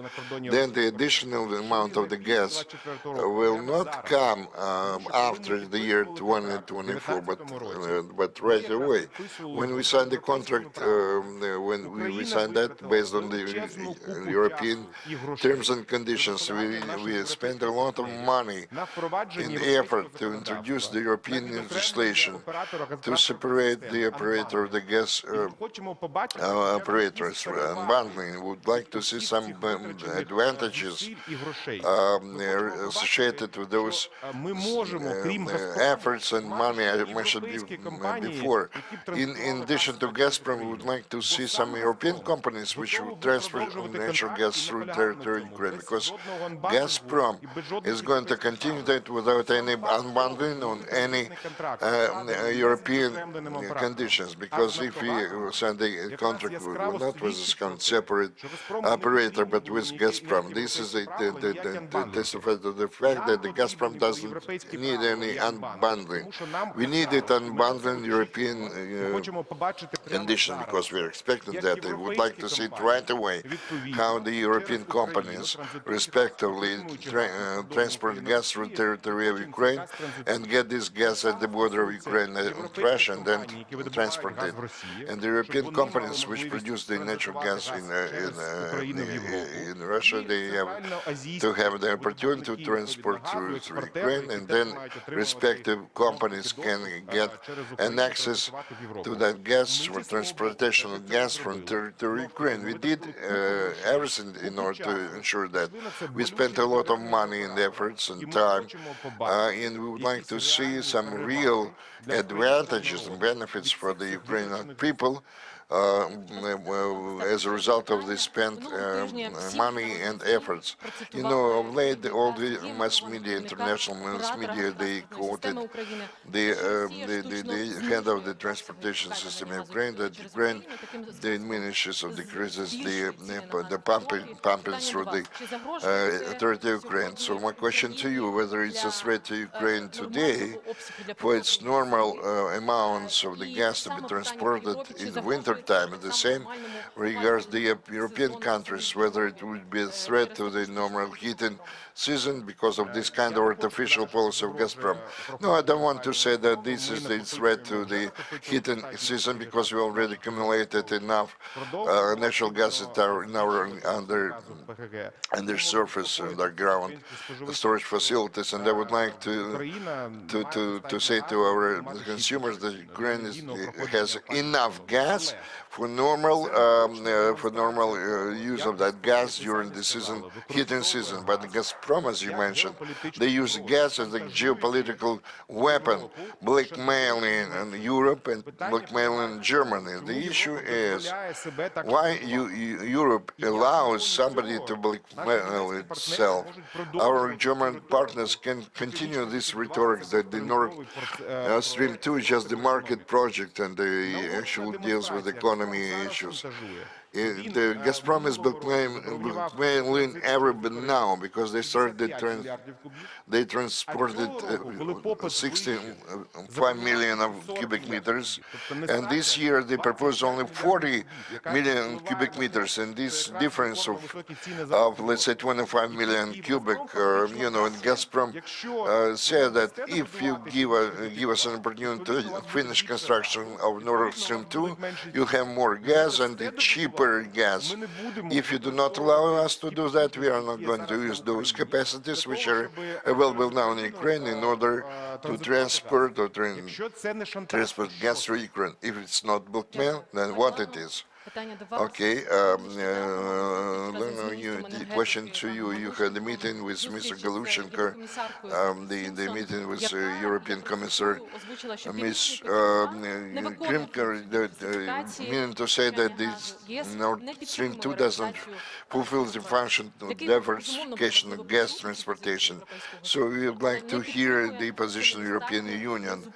And it's, you know, this lack of support doesn't mean that they're going to stop this construction. Everybody is talking about blackmail on the part of Gazprom. What European Commission can do along those lines to counteract this blackmail? What can European Commission do? That is what Torsten should say, not myself. EU policy is much more complicated than just a commerce. And we were looking at the Nord Stream 2 as a purely political project, and now the prices are going up, and the underground storage facilities are full, that they are filled at 48%, and by the end of the season, Europe will be lagging behind 20% from their usual level, which was in the past 92%. And now the high price for gas is maintained artificially. And I believe non-application of sanctions helped increase the price. And the conditions are created at which Gazprom has the chance to blackmail Europe. They can increase prices, not book the capacities for 2022, and impose their opinion that Nord Stream 2 is something that is there and you cannot stop it.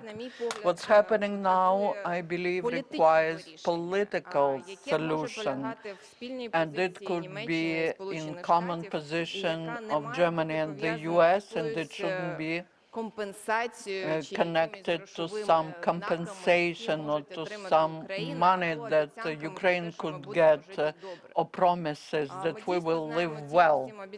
We know the price of all these promises. We don't believe them, especially when it comes to relations with the Russian Federation. As to completion of Nord Stream 2, looking at figures, they are self-obvious. 16 kilometers are left, and 32 kilometers in waters of Denmark, and that's the second line. The first one has been completed. As to whether Russians follow the rules, let's look at what they do with certification. D&D company left the project, and they're not looking for any other company which can do this certification. What it means? It means that they believe that they will launch Nord Stream 2, commission it without insurance, without all the necessary procedures, only by political pressure.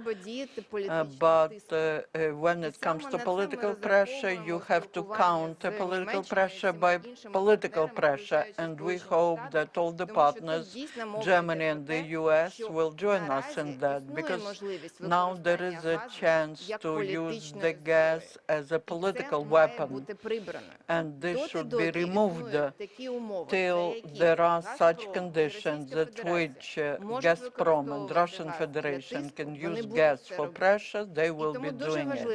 And it's very important to apply all European rules to Nord Stream 2, to Nord Stream 1, to Yamal, to Ukrainian gas transportation system, and even to Turkish stream. We know that there is one positive case. It's Southern Stream, when Putin refused from following European rules, and he believed that he will be supplying it via Turkey without following European rules. No, they lost a lot of money. They constructed not 4 but 2 lines of Turkish stream, and now they have to follow all European rules to supply gas via Bulgaria, via Serbia, Hungary, and so on. Basically, there is experience, and it shows that Putin had to follow European rules. Not loudly, not like we would like it to happen, but with that, I believe for the European Union, transatlantic unity is very important, and there should be one single position developed. You're talking about political pressure, and it's hard not to agree that Gazprom can step away if there's one single position of all the stakeholders. We'll ask Mr. Torsten what the European Union can do. But the question to you as the Minister of Energy, are you conducting negotiations with the European Commission about creating this pressure and how it could be demonstrated? In the European Union, there are all the preconditions created 2 years ago as to European rules which are to be followed in construction of Nord Stream 2, and we don't think that there should be some special attitude of Germany to that, and that's the topic that we are discussing, and I know that there are some ideas in the European Union, and I hope that we will find a way how to stop this project before it's completed. Thank you. Mr. Torsten, a lot was arrows were directed towards you. I ask you the question in Ukrainian. I know you understand Ukrainian. And the question to you is, it's again about Nord Stream 2. Is the European Union planning to use the political pressure against monopoly of Gazprom, especially in conditions of this artificial reduction of volumes of gas? And maybe there are some other instruments. You're welcome. Of course, I'm in the hot chair here, I feel. A few words on the assessment of Nord Stream 2 in the European Union, and also about the EU rules that have already been mentioned several times, just to clarify. For the European Union, this project is not a project that increases energy security. It is not needed to supply the European market. And it is, if you look at it politically, a divisive project. You see it. I mean, you mentioned 14 or 15 EU member states who expressed against it. The European Parliament has several times, with a large majority, expressed a position against it. The European Commission has also said that this is not needed for energy security. But it also shows you, because we are in an energy diplomacy session here, it also shows you the importance of rules, the importance to stick to rules, but also the importance of developing rules to meet the problems that emerge. And as Lars Erkel mentioned, until 2019, it was not even clear if these import pipelines, which are under the sea, will be subject of European Union rules. That was solved. It took a long time. But what these rules are.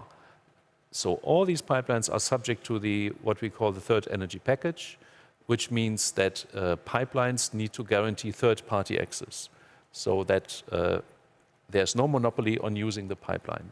Another rule is that the supplier of gas cannot be the operator of the pipeline, which is a fundamental condition, and which in the case of Nord Stream 2 is unclear, because the pipeline is owned 100% by Gazprom, and the supplier is supposed to be 100% Gazprom, so it's clearly against the rules.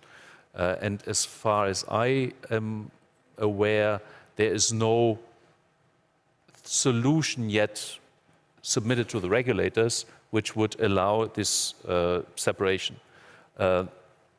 And so the procedure, you will correct me probably. They have already applied for ISO certification. Okay, what are these rules? So the National Regulatory Authority of Germany, because the pipeline comes on land in Germany, so the Bundesnetzagentur will have to assess whether the full rule set applies or whether an exemption can be granted. Then the European Commission in Brussels will have to assess the decision or the proposed decision of the German regulator, and if both agree, then this can go ahead. But then, of course, like all European legislation, it is subject to being approved or not by the European Court of Justice. And this we have seen already. We have seen it for the Opal pipeline, which is an onshore pipeline linking up to Nord Stream 1. There was an exemption granted that this pipeline can be used to a very high percentage by Gazprom as a de facto monopoly. Poland has challenged this decision in court, and Poland was given right. Because in the European Union treaties you have the principle of solidarity, and also this concerns the energy sector. And so when now we will see any decision on the operation of Nord Stream 2 under European Union rules, I think this decision will be tested in court. So whether an exemption is granted or not granted, one party or the other will probably argue that this is not correct. They will go to court. And because it is so new, I mean, only in 2019 these rules were extended to these kind of pipelines, it's pretty likely that the court will have to deal with that. So I'm not a lawyer, but when you look at the timeline involved, this means that according to all the rules, to put this pipeline into operation, even if physically it is ready, and even if it is tested and certified, and you know, all these companies which are no longer in the project would come back, this will take some time. So this is a process which is in parallel to what the other speakers have highlighted, so I think it's important for the understanding. У мене до вас насправді є I have another question to you about Green Deal, but to finish this discussion, Yuri, you had some comment on that, and Lana had a comment. Yuri, then Lana will finish up this. Well, specific comments on that. Nord Stream 2, we are talking about the Swiss company which actually submitted to the German regulator the application for the certification as independent systemic operator. And here we are talking about a very important test for the principledness of our European partners, because in due time our European partners actually tried to persuade us, and in fact they insisted to separate the Ukrainian operator, not to be based on this model. They said that indeed to do such way to have an independent operator so that the Naftogaz could not, let's say, exert the pressure on the operator, there must be another owner, and there must be kind of separation of the owner from the operator, and we actually were talking about another operator in this case, or the owner, excuse me, the Minister of Finance. Now we have the situation when the Nord Stream 2 again, who is the only owner, which is Gazprom, they submit their application for certification, they talk, and they say to the German operator that they were going to create some kind of indications compliance officer so the Gazprom could not actually impact the company which belongs 100% to Gazprom. If our European partners are honest regarding their position, how to take into consideration the specific terms and conditions, the specific circumstances of the certification with complete separation under such conditions, I would like to see how the German operator will not certify the Nord Stream 2, and you're talking about the complete separation, but not the separation based on the kind of systemic operator model. I have a question to Lana. How the European Union is going to behave in case the Nord Stream 2 is going to be finished, complete by construction, but will not get the certification, and certain conditions will not comply with the EU legislation. And now the winter time comes in very cold conditions, and the gas is not enough, I mean, in its amount. I remember well the year 2009, when the Czech Republic Prime Minister Mr. Polanek was here, where you do everything, whatever you wish, but you have to supply the gas. I hope that this is not going to be used by the Russian Federation this time again, this year again, in order to launch Nord Stream 2, and to avoid any rules, given the argument that they have to warm up the freeze in Europe. Mr. Dorsten, you wanted to answer something. We don't know. We can speculate, we can assume, but we don't know.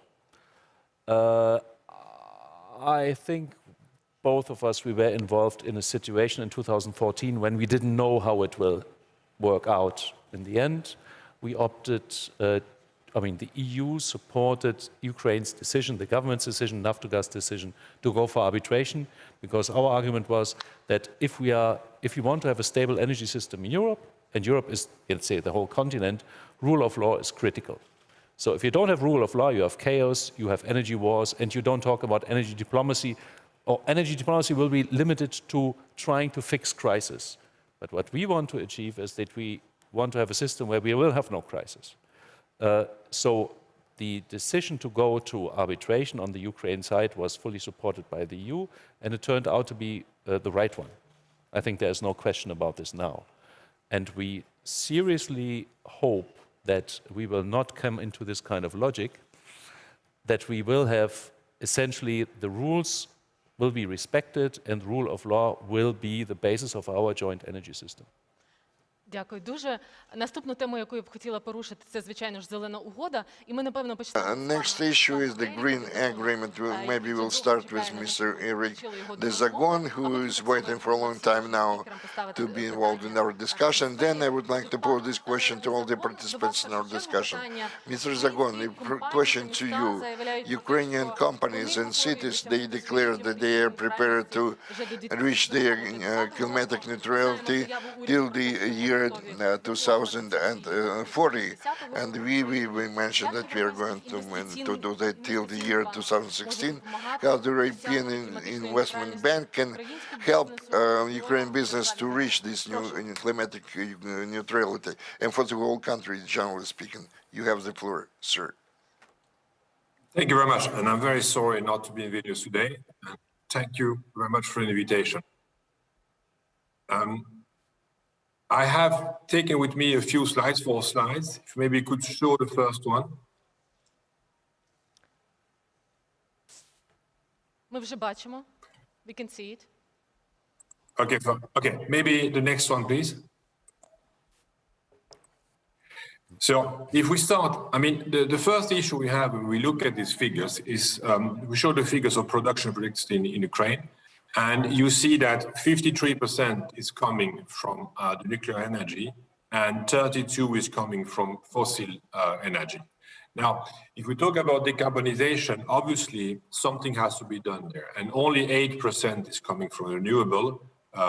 And we can maybe also add 5% from hydropower.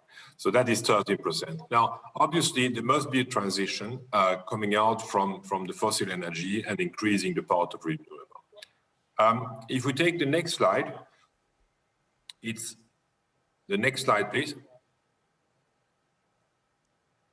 Наступний слайд, будь ласка. Could we switch to the next slide? Thank you.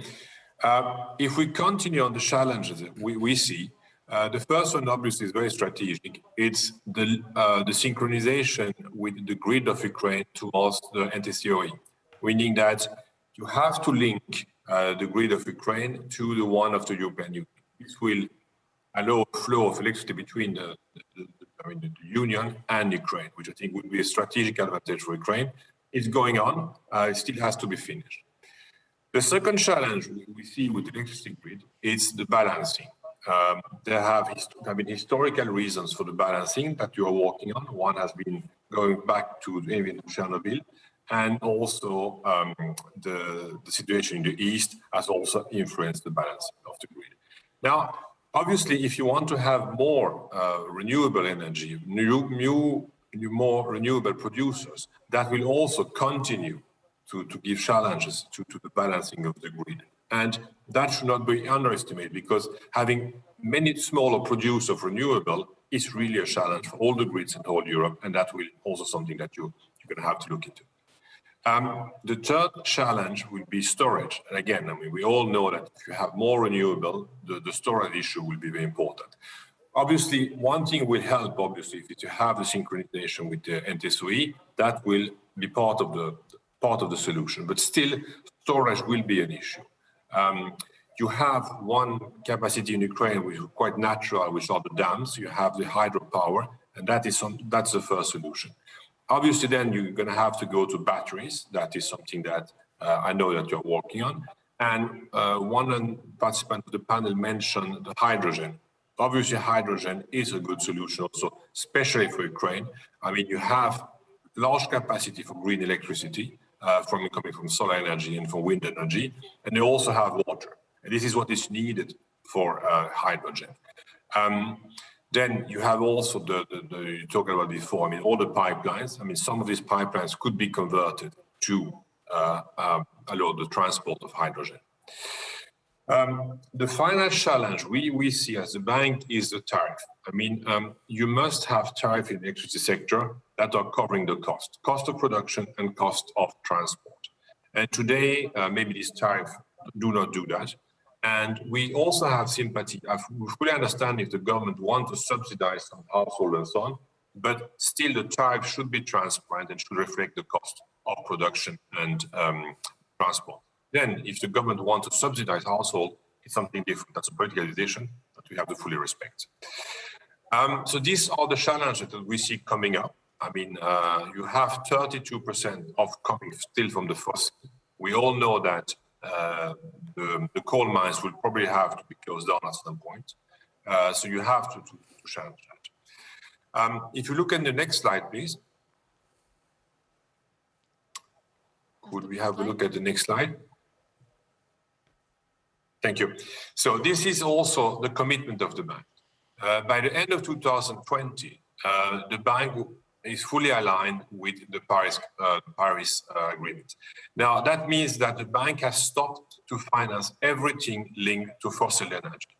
So, for example, I've been talking about gas sector for a long time. The bank will not finance the gas sector anywhere in the world, including Ukraine.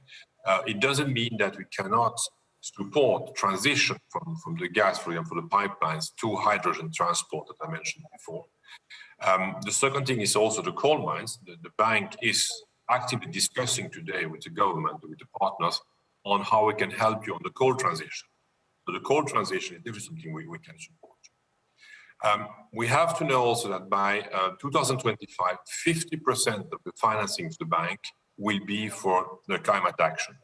And that's important, that only 50% remaining can be in other things, but we really want to focus the bank more and more as a climate bank, and 50% what we do in Ukraine, for example, has to be for the for the climate action.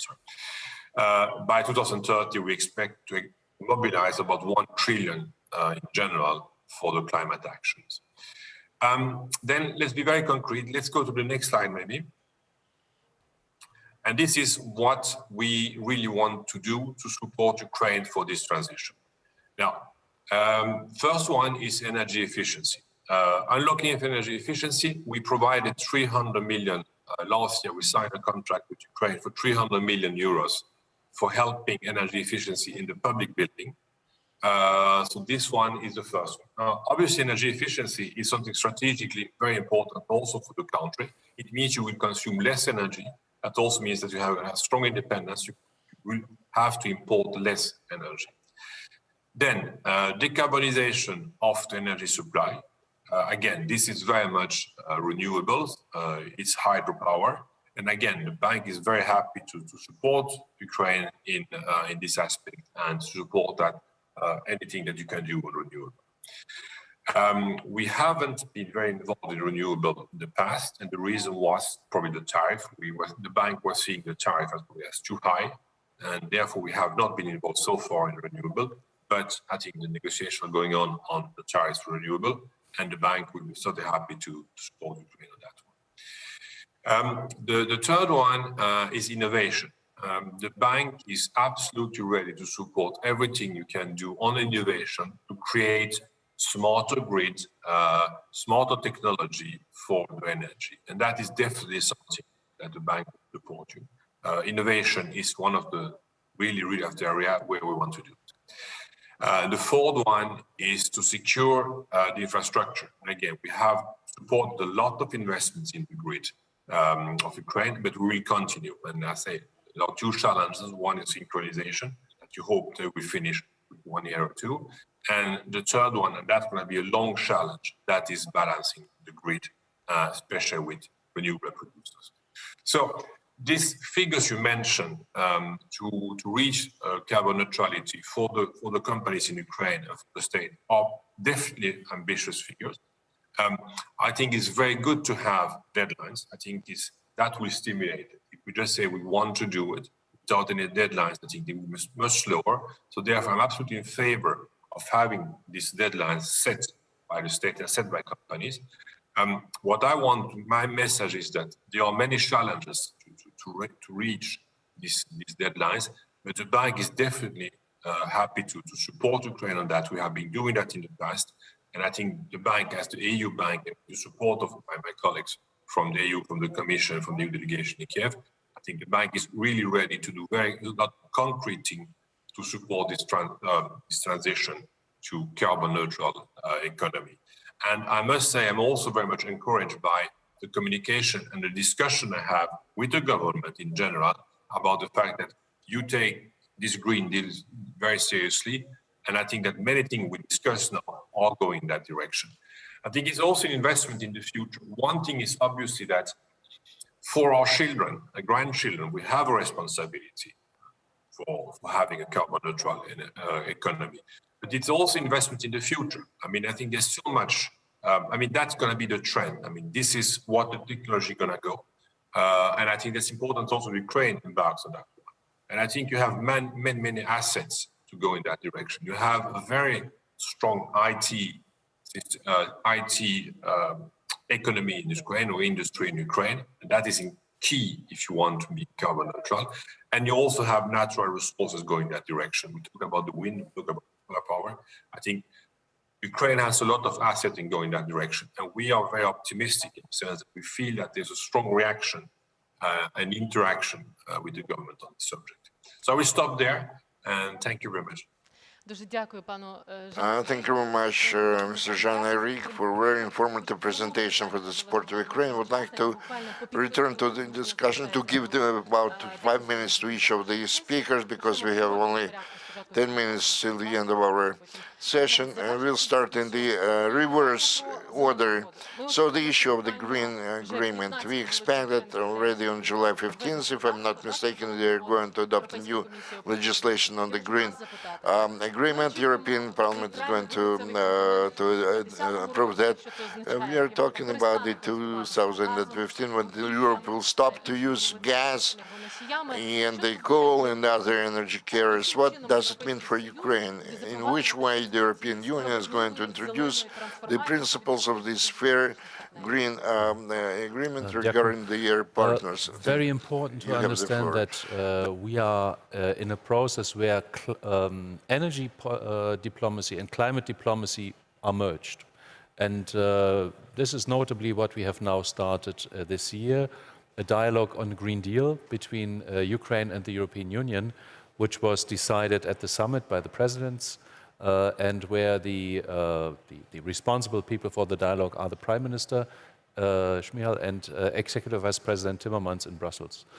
So we are working now very closely with a number of ministries and number also of actors in industry and in civil society to see how we can jointly develop the areas of the future for an energy system which is decarbonizing step by step. And one very good example is that now, really now in this day, the special envoy from Germany for the just transition of Ukrainian coal regions, former Prime Minister of Saxony, Mr. Tillich, is in town. He met the government. Germany is investing in pilot projects to help coal regions to build a sustainable economic future, to deal with the environmental consequences, social consequences, and to build a new economy there. So we have several strands there. One is coal regions and transition. We also have the whole topic of hydrogen. I don't know if we have time to elaborate on this. Of course, we also have energy efficiency. And what is very important is it's an industrialization project. It's a modernization project for the economy. And next week we will have Vice President Shevchevich coming to Kiev, and some people may know him because he was mediating the gas transit agreement in 2019. And we will sign a memorandum on cooperation on an alliance on raw materials and batteries. And batteries is the industry of the future. This is electrification, this is decarbonization, e-mobility, etc. So this is really where we try to create pan-European value chains which help also Ukraine, but also the EU, I mean, it's win-win, to be competitive on a global scale and to use the advantages of each party, be it raw materials, for instance, lithium in Ukraine, be it the infrastructure, knowledge, etc., to build the industries of the future. And these industries will be low carbon because there are no new industries globally which are very high carbon. And we are working very closely also with the European Investment Bank, with the EBRD, also the World Bank, to find ways how we can co-finance the necessary investments. And we have one example which is already running, which is the Energy Efficiency Fund for housing modernization. where the EU, Germany, Ukraine, and the World Bank are involved. We want to improve this fund, and we want to make sure that it is a sustainable platform for financing the modernization of housing. And similar platforms we try to create, for instance, for coal regions in transition. In the European Union, we have a Just Transition Fund, and we also are now discussing how to create a Ukrainian Just Transition Fund for the regions. We have also, well, we have lots of ideas, but I think time is very short. Дуже дякую. Лано, чи готові ми до нових європейських зелених? Thank you very much. Are we prepared for new European green rules?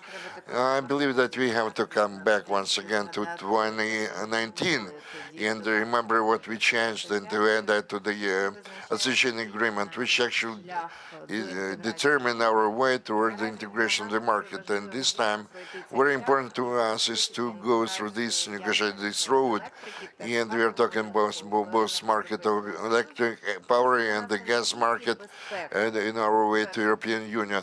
Not only this means the security, of course, security is number one, but also to create the low carbon businesses opportunities, because only being a part of the market of European Union will be able to be attractive and will be able to develop the electric power sector and trade in electric power like any other country does. So our priority is integration, integration, and we are working on that, and we hope to get very clear political signals, because we're not talking about the technological or technical work, but also the political process. And now we are going to direct our activity on this in the near future. Yuri, what are the plans?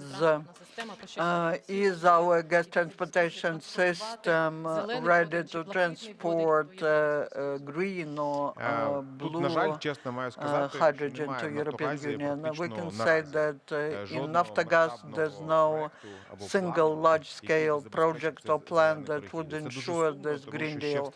And it's sad because in the strategy of 2017-2018 we declared that we are to be ready for this green transition, and that shows the problem of Ukraine. As Mr. Yenin said, we don't want to always talk about non-executed potential of Ukraine. We need to move from words to deals.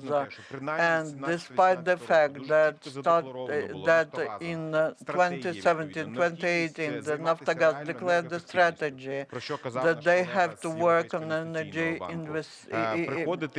efficiency, and that's what our colleague from European Investment Bank said. We need to move to other sources, to biofuel, biogas, using biomass in centralized heating. We need to implement more prospective projects. A little was done or nothing was done, and that's what will be changing now. Instead of declarations and projects, instead of just changing presentations, we want to do it so that we realistically will demonstrate some pilot projects and will show how Ukraine can do it. Evgen, you have the honor to complete this discussion on Green Deal. What are the opportunities for Ukraine? Just one thing. A few years ago, I worked in the Institute of the Future, and then we were talking loudly about green hydrogen. We were called the dreamers, but now the president, the prime minister, all the executive authorities, Naftogaz, all are talking about that. But we have this unique chance to create new business with high value added. These projects that Yuri has mentioned cannot be done by just Ministry of Energy or Ministry of Foreign Affairs. That is what our business should do, but our task will be to help our business to use all these opportunities that our colleagues from European Union were talking about. We have expectations that Ukraine will also join at least some part of investments, and by 2050, as analysts believe, the level of investments will be from 200 billion to 400 billion into this sector. And we see that all European financial institutions and American financial institutions are interested in that. And they believe that every project should be related to climate change. And very soon it will be 100% of project. And I'm sure that all these challenges will be turned into our opportunities. Thank you. If I can wrap up this panel, we say that primary priorities for Ukraine are to provide, ensure energy security for our state. We also are talking about creation of competitive, transparent markets in the interests of consumers, also joining European markets in the sphere of electricity, and so I'm sorry, and other energy things, and we will soon become green Ukraine. I would like to thank the organizers, our speakers, our viewers. I wish you all very good completion of the day. Thank you. Дякуємо. Thank you. Усім учасникам. All the participants. In a few minutes, we will have the final panel dedicated to one more issue, which is beneficial geographical location of Ukraine, infrastructural projects and logistic. Україна лежить у центрі Європи. За площею вона перша у Європі і 39-та у світі. Наша держава має виходи до Чорного й Азовського морів і через протоки до Світового океану. Україна безпосередньо межує із 7 країнами. Через неї проходить більшість наземних шляхів із Центральної до Східної Європи і Азії. Відстань до столиці ЄС Брюсселя близько 2000 кілометрів. Усе це обумовлює величезний експортний і транзитний потенціал України, робить її потужною базою для підприємств, що орієнтуються на ринки ЄС, Азії, Африки.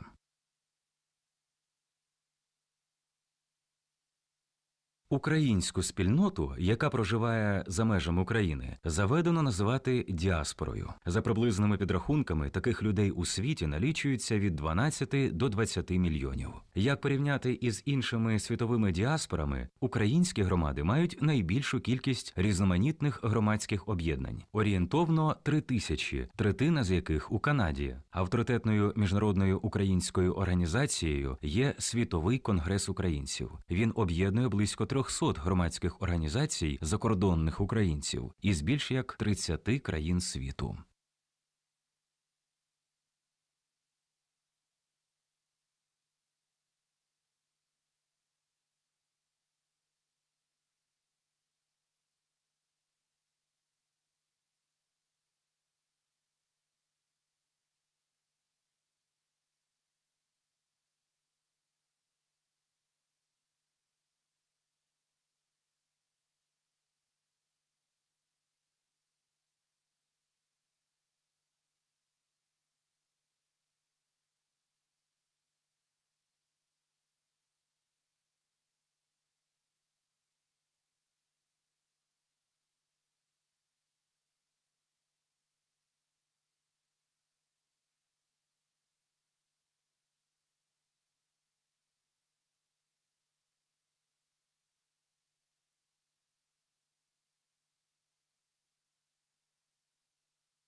Це всеукраїнський форум And this is Ukraine 30 Forum, International Policy, and we are going to switch over to the, let's say, the last session of the discussion within the framework of this topic, international policy, and the Ukraine 30 Forum. Should you miss our previous presentations and speeches during the first day of this week, our work was opened by the President of Ukraine, you can follow that at our website or in our YouTube channel, because you'll find a lot of very interesting information there. This session is dedicated to the beneficial geolocation of Ukraine and the opportunities to cooperate with the EU member states, our neighboring countries. Actually, our speakers, the panelists already have taken their place on the stage, and I give the floor to the moderator of this discussion, the General Director of the Center for Transport Strategy, Sergei Vovk. Good afternoon, dear ladies and gentlemen. I'm happy to see you again at this Ukraine 30 Forum. The previous session was named the energy diplomacy. We are going to talk about the infrastructure one. I just got the invitation to become the moderator of this session, and my question was beneficial. If I were the editor, I would put the question mark on this word beneficial, because it can be beneficial if you can reach some conditions in terms of that. If you're talking about the current situation, those benefits cannot be perceived yet, because over the last decade, the transit, let's say, cargo streams through Ukraine has drastically decreased from 300 million to 12 million if you're talking about railroad transport. This is not a very good trend from the point of view, generally speaking, on development of the economy of the country and the revenues of the companies, monopolies, because the railroad earned billion upon billion income. The same export, like the export of grain or metallurgy, and we have to do something about that. If you talk about the reasons which actually cause this kind of decline, it could be broken down into factors. Number one is objective factor. The major, let's say, the transporter was Russian when the relations between two countries found themselves in this kind of situation available. Today, those transport streams drastically diminished, but they start to decline or decrease when we enter the stage of the acute confrontation, when Russia actually declared clearly that they are going to get rid of the dependence on Ukraine, if you're talking about transportation, specifically and particularly the infrastructure component. But there is another component which maybe is not that obvious, but can become one of the topics for this discussion. Our internal problems, the problems associated with tariffs and the quality of the transportation system. You are talking about railroad tariffs, first of all. It's problematic from the point of view of transparency or the objectivity as compared to other countries which are our competitors. And on the other hand, the question arises, the quality of the infrastructure assets, because in this state we found ourselves from the point of view of the, let's say, the major assets, the seaports and the other infrastructure components, and especially if you're talking about the companies which are interested in the interstate cooperation. Well, summing up, the policy available today, it requires the sufficient, let's say, it's substantial improvement. Well, the first vector here is political vector. We have to understand how we are going to build our economic cooperation, infrastructure cooperation without Russia and partial without Belarus. We understand that, how we can reorientate our own cargo streams for the promising directions like EU, Eastern Asia, China. And the second vector is no less important, the infrastructure vector, how we are going to rebuild build our infrastructure, maybe expand in some of the directions, improve its quality in the poorest bottlenecks, so that the speed and the cost of those services would be acceptable for the businesses and the companies who are involved in that. I expect very interesting session. I'll start with what I began this session. It's very we have a difficult situation if we're talking about geopolitical situation as compared to our partners. If we take EU, China, the most non-popular in Ukraine route, non-popular in Ukraine, Belarus, Russia. This is the route which takes the single legal field, which doesn't have any transshipment or something. We are talking about the Trans-Caspian route is different. We are talking about different system. In order to revive this direction, we have to do a lot of work. We are not going to start this work, continue this work today. It's my pleasure to introduce to you participants in our session, Ms. Kirill Tymoshenko, Deputy Head of the Office of the President of Ukraine, a person who perhaps is the front man of the big construction in Ukraine and the largest in scale project of renovation of economy and transport. Mr. Vasil Bodnar, Deputy Minister of Foreign Affairs of Ukraine, a person who worked to create different associations in the Black Sea region, who has a very good knowledge of this region, who worked a lot in Turkey, who is our major partner here, who today on our daily basis continues this work. Mr. Georgi Tskakaya, I believe that properly pronounced your name, well done. He represents the Office of Speedy Reforms, who has a big, rich experience in interstate cooperation transit, and no less deep experience his work in Georgia with very problematic sectors like the customs and the taxation sphere. And Mr. Pavlo Melnik, MP, member of the Committee on Ukraine's integration into European Union, so a person who directly works with the practical feeling of the issues of European integration of Ukraine in specific programs. We'll start with Kirill, with you. I know that you have to tune in. You know, everybody perceives this as an internal project. What I mentioned before, we have to drive faster and more safely. If we're talking about interstate cooperation and transit, whether it's urgent issue. Well, then, thank you. Good afternoon to everyone. We try to do everything to provide more comfortable conditions, not only to increase the speed of your transportation of people. I believe that we reached some results because we are trying to create conditions for more comfortable traveling to Ukraine. This is the big construction project, and the team of the Presidential Office and the Cabinet Ministers and the Verkhovna Rada within the framework of that big construction project.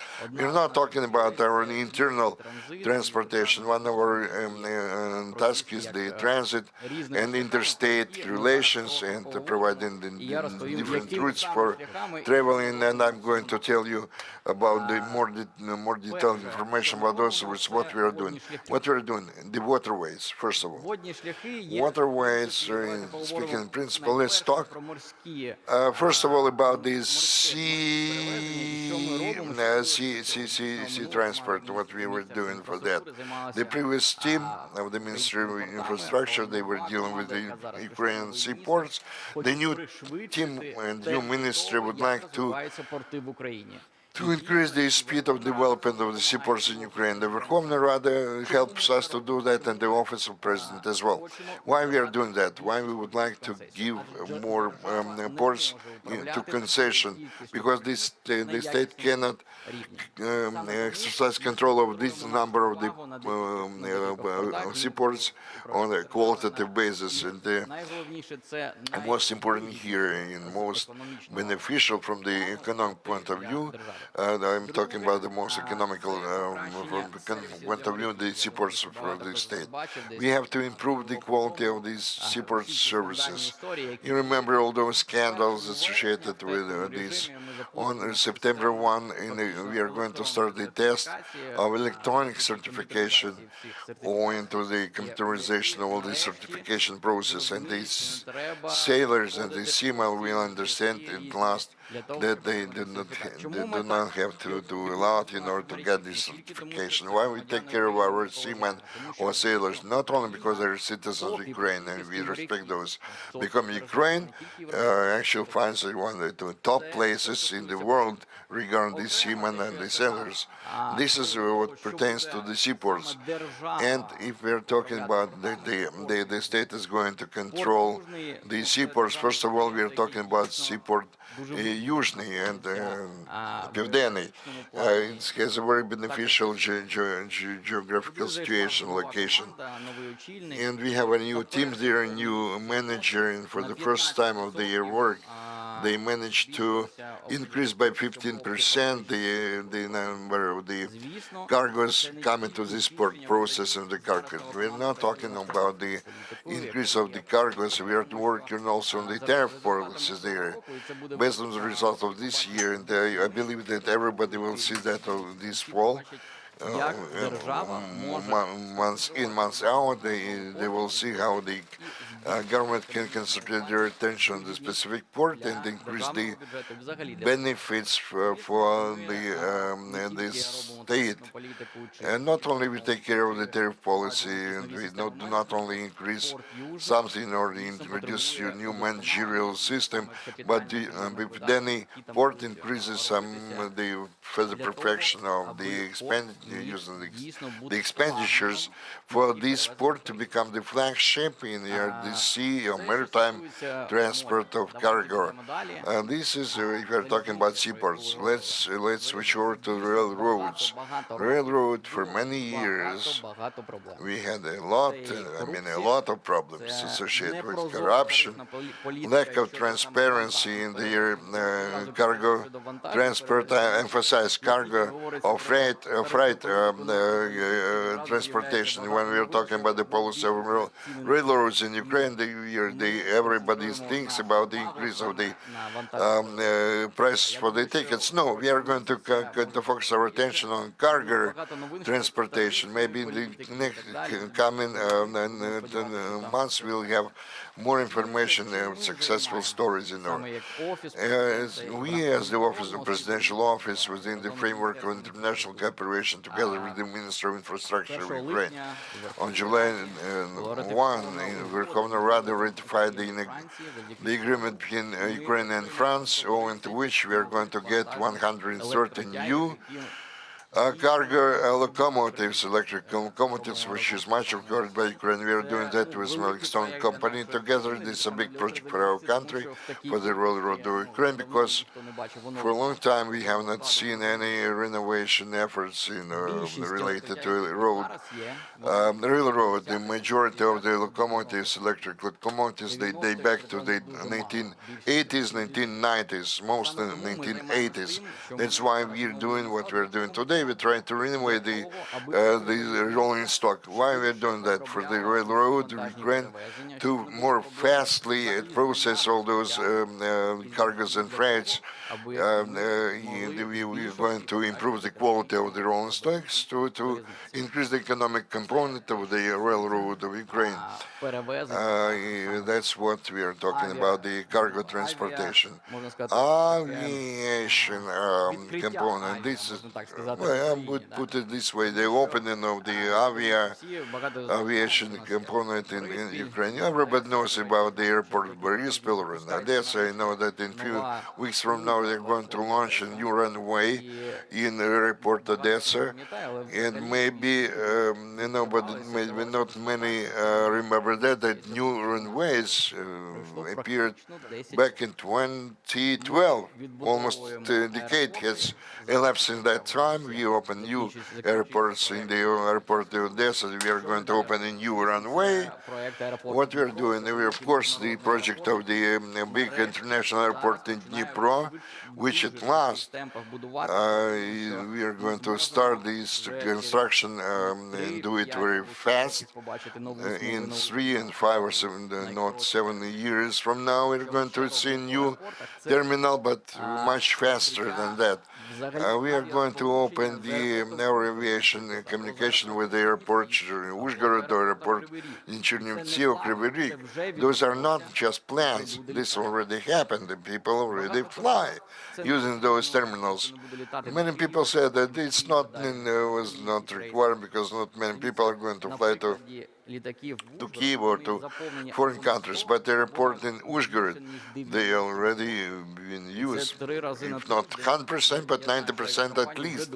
And I know that the airline, this airline is thinking about increasing the number of the flights there. The same is true about Chernivtsi or Kryvyi Rih. We are going to open new lines on new routes. And I'm talking about the Rivne airport. Not only we are launching new air routes, but we are going to open new runways in many other airports. We understand that it's very important to us. Number one, it's important for the people to get to Kiev in their business, along their business line, and then they have to have a new international air routes, and together with different airlines, we have an agreement to have a connect flights in order to provide the opportunity for the people to travel in different through the world. And we also are going to launch new international lines with foreign airlines. We are talking about charter routes for the recreation purposes, and the airlines are going to do that. And the examples how we several months ago launched the routes to leading to Kiev, they are going to be 100% filled. I mean, this year we are going to reconstruct the runways in the airports of Zhytomyr or Kryvyi Rih or Uzhgorod and many other airports which you can see on this map. It's very important to us to connect these lines, not only using the highways, which is everybody knowledge, this knowledge. We are going to connect this country with our countries using the airlines as well. Well, I forget to mention as regards the railroads. Well, I'm not talking only about the cargo transport, but also passenger transport. We are cooperating, we are working with famous world companies dealing with the City Express project. We are going to launch City Express in Kiev, Kharkiv, and Dnipro. Those are the largest conglomerates around those cities. We are doing everything for the people to get an opportunity to reach Kiev and to travel to Kiev from other cities which are located not far away from that, and do it fast and under comfortable terms and conditions, because the rolling stock has not been changed, never, I mean, never. And you just took care of their construction. The first project is Kyiv City Express. It's already operational. We are going to launch that in test mode. We already, I hope that we are going to test some of the trains and locomotives, and I believe this year will happen in August this year and to become operational in the end of the summer. Now, speaking about highways, motor roads associated with the 30th anniversary of independence of Ukraine, we are going to finish construction of the longest M30 highway, which actually crosses the whole country.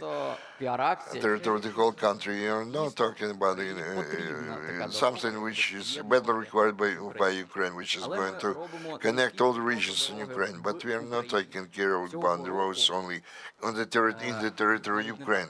Well, I'll take it back. I'm talking about the last year, 2020, when we repaired 150 kilometers of the roads which lead to the international checkpoints, because we understand that transit is most important for us, and we have to be competitive from the point of view of transition as compared to other countries.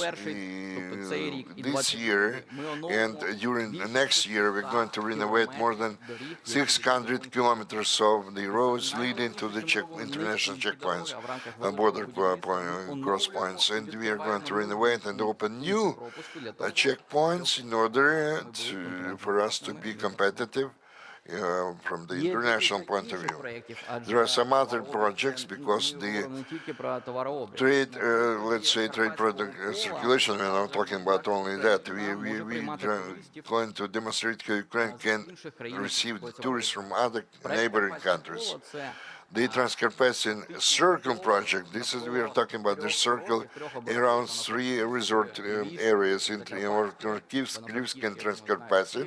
You know that in one of Frankivsk, you know this mountain skiing,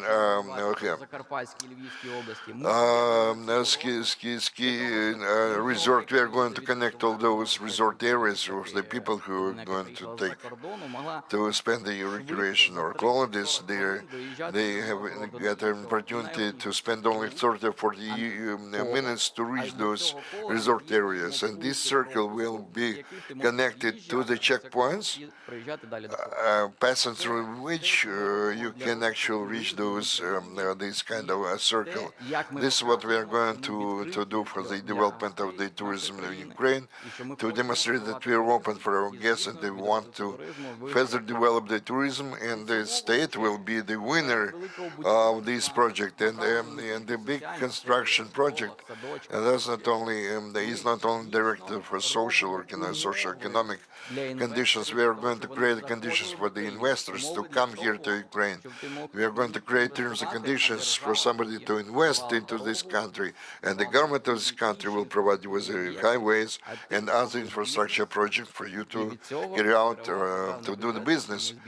And this will be beneficial for the state budget, and we can actually take more in taxes. And we hope that each month this year we are going to tell you news about new projects which are going to become operational. In our experience, which we had last year, that we are talking not about the plans but about the deeds. Thank you. I'm sorry, I need to leave. Ви дуже гарно розкрили, I власне, питання believe з цього that хардверу. Тобто тієї you базової told about hardware структури, яка є. Ми perfectly зараз будемо well, говорити про те, яким чином наповнити її життям, and we вантажами, will пасажирами. talk Дякую вам. about how to get cargoes and passengers in this structure. Thank you. Тож, напевно, я продовжу I will IT-тематику, continue якщо дозволите.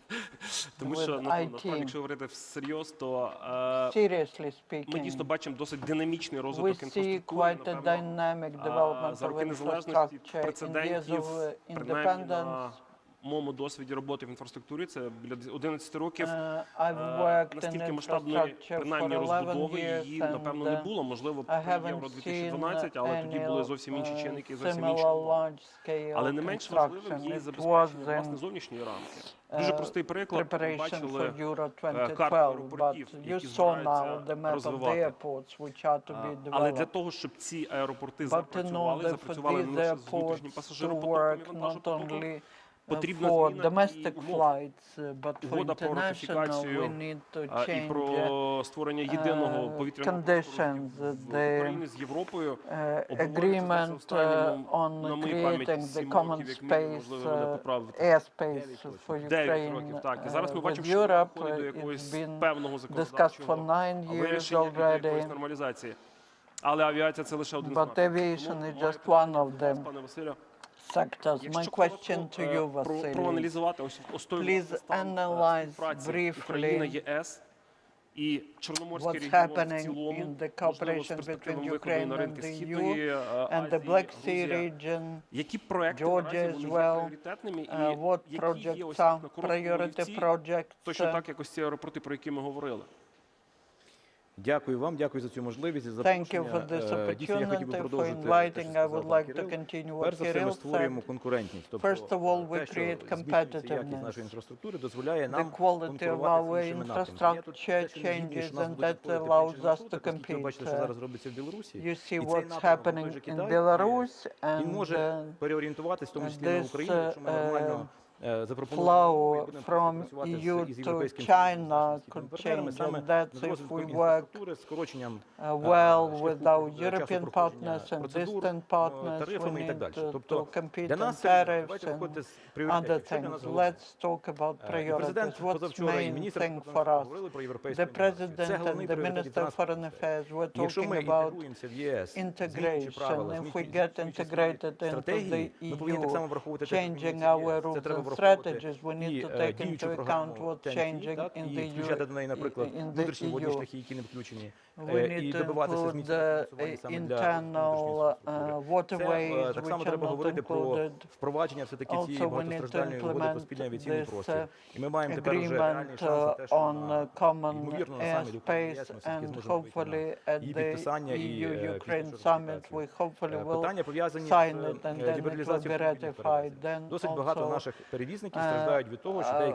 what is connected to automobile shipments, passenger transportation. It's again about European course. So we're talking about practical integration to the European Union. That's what we are working on.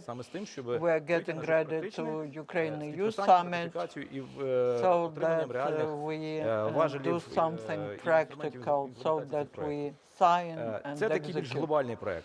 This is a global project. To continue this topic, there is the project Traseka. That's where we cooperate with the European Union and the countries of Southern Caucasus in that direction of China. We are now thinking about introducing digitalization. Digitalization can promote many things. We can change the existing practice of checking the documents. And the cargo that left Warsaw would, people would know in China how it will get to them. On the territory of Ukraine and the Guam countries, we work on introducing technology of blockchain and e-signature, and we have done that work. That is what is developing. There's one more organization, organization of Black Sea region. There's a program of BSEC permits. Out of 13 countries, 8 are using it. From 2019, we have a pilot project for electronic signature. It's also good for shipments, intermodal shipments. Some companies are working with that. We are heading the working group on transportation, BSEC. Russia was like a needle, and we got addicted to it. It was a cheap way of earning money, and we were not looking for alternatives to get developed. But this situation, the aggression, forces us to look for other ways. Also, we need to mention Via Carpathia. Back in 2017, we signed the memorandum which allows us to get united to this project. That is the project which will connect Baltic Sea and the Adriatic Sea, and also domestic routes are getting ready to get integrated. We can talk about Zuby. We don't know what will happen with Belarus, but the connector between Baltic Sea and Black Sea is very important from the transit point of view and the security point of view. That's what we are working on, and thanks to the synergy of our efforts, thanks to synchronizing legislation, we will be able to become the main stakeholder in that region. Yes, I do agree with you. Thanks to diplomacy, We have to strengthen our geographical conditions. Та ж Білорусь, ну це офіційна Belarus, ситуація, for example, that's official situation when Lukashenko is blackmailing Europe, saying that they will stop the transit flow via territory of their country. Business feels these things. If you look at the perspectives of the development of container business, біля 3-4 проєктів були анонсовані тільки за останній рік. only last year about 3 or 4 projects were announced. Стоїть перед вами, звичайно, у зв'язку з бізнесом, це And the виступати task такими, власне, that you цивілізованими have лобістами. is to become civilized lobbies and the border. Збільшення кількості пунктів пропуску. Це той пріоритет, який зближує з ЄС. Increasing the number of checkpoints is what will help us develop more relations with the European Union. Абсолютно, And that will help us later to get integrated Георгій, with the питання до European вас. Union. Я знаю, що ваш центр проводив досить цікаве дослідження з приводу того, що Conducted a наразі very українська serious, портова interesting інфраструктура, research. дивлячись The на те, що Ukrainian формально port у нас є 18 infrastructure. портів, але ми всі We чудово have розуміємо, що formally about 18 ports, бізнес шукає інші but можливості. business is looking for other можливості для opportunities. будівництва нових портів, They are для looking for greenfield. opportunities for greenfields and Ви construction досліджували of це new питання, якщо ports. можливо поділитися. You've researched it. Could you share the results? Thank you. First of all, I'd like to make a short presentation. What is supported is what the state is doing to improve the infrastructure of the country. And it was mentioned well that the state is bad manager of ports, and because of that, we need to have more private business there. It's good that the state started to work on concession of ports, but besides, there are some other opportunities. When you were analyzing the situation in ports, we have 13 sea and 16 river ports, but all of them are owned by the state. There's not a single private port. Inside ports, there are some parts which are owned by private companies, but the ports are not privately owned. Besides, despite the fact that there are more cargoes coming from the Black Sea, the Ukrainian ports are losing their competitiveness because the infrastructure is getting obsolete. 70-80% of all the port infrastructure is to be updated, upgraded, and that could happen if private investor goes there. And besides that, the world also assesses what services are provided in these ports. And that is why we need to do something. During the last 30 years of independence of Ukraine, there was not a single greenfield project in seaports. So when making analysis, we saw that there is a big bureaucracy. There's a legislative deadlock. If you want to construct a private port, the legislation of Ukraine doesn't provide this opportunity, and we started moving in this direction. We can say that there's a big potential in the Black Sea if Ukraine becomes a large stakeholder in this market. Look at this picture. All the neighbors of Ukraine are constructing ports, all. Moldova, Giurgiumești, Georgia, Anaklia, Russia is building, Turkey is building, Romania is building, but in Ukraine, in the Black Sea, they're not constructing any port. But there is such an opportunity. We believe that Ukraine is very attractive for constructing new ports, even though geographically there are probably no places which are ready for construction of ports, like it was in Anaklia in Georgia. Russia is afraid of competitors in the Black Sea. And I believe that in Georgia, the construction of Anaklia was unfortunately suspended, even though the project is there. But in this business, we need to try to find someone who will be the first one, who will be the faster one. When we made the analysis, there are so many procedures which you have to pass. There are so many opportunities for corruption that not a single big business will start investing if they don't understand what could be the output there, because there are so many risks there. And we invented a very simple format of two processes. First, when you have land next to the protection area, and then you don't have such land, you're interested in the land. And these two procedures are described, and the main thing is the land after 2194, 2195 laws were passed, many procedures were simplified, but still, talking about construction of ports, there are still some issues. Out of 10 bodies which regulated these issues, and you needed up to a year of time, but we wanted to reduce it twice in time, and you have just to go to the Ministry of Infrastructure.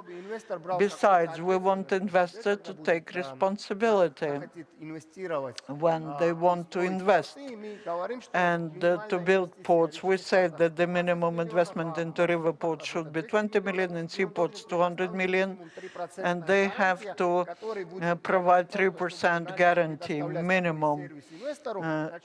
And that is what's important. What we did, if you have a land and you then go to the Ministry of Infrastructure, you pay these 3% and you start the process.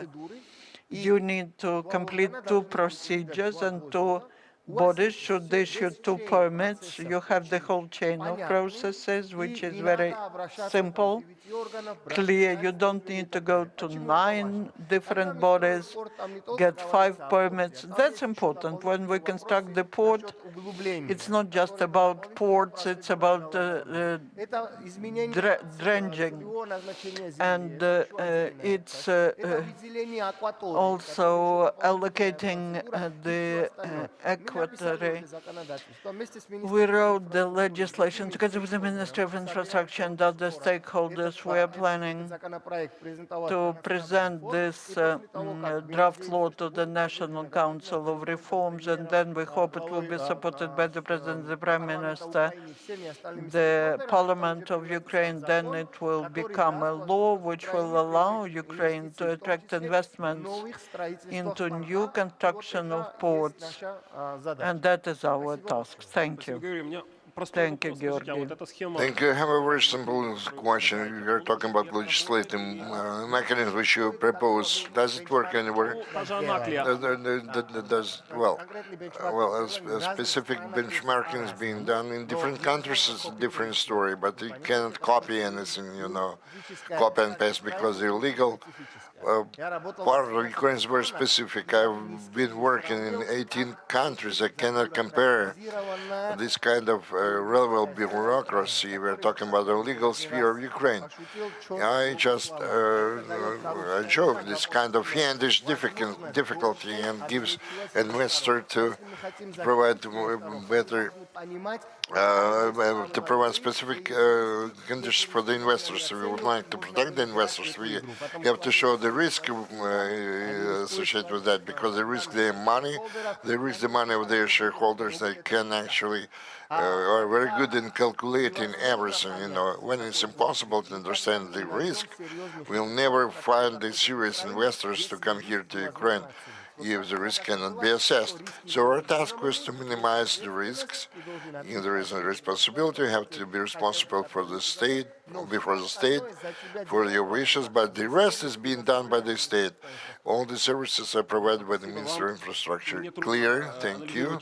It's very difficult to analyze the legal sphere, but it's a very sound idea, what you mentioned, because we can see that the investments in the Black Sea countries are associated not only with the ports, but big, large-scale the projects which we are talking about. One, the project in Turkey was launched this year, which will increase the throughput capacity of that country and the potential availability in the Black Sea region.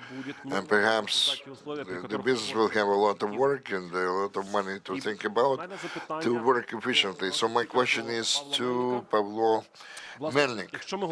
When we are talking about this kind of cooperation between the EU and Ukraine, mentioned by Vasil, all those principles and those big deals, if we actually come more to the ground, we are talking about the programs and projects of the interstate cooperation. We are talking about the programs where your committee deals with directly. If you can actually assess their impact, their efficiency, and their effect on the economy of Ukraine, integration of Ukraine into the European business and business generally speaking in this region.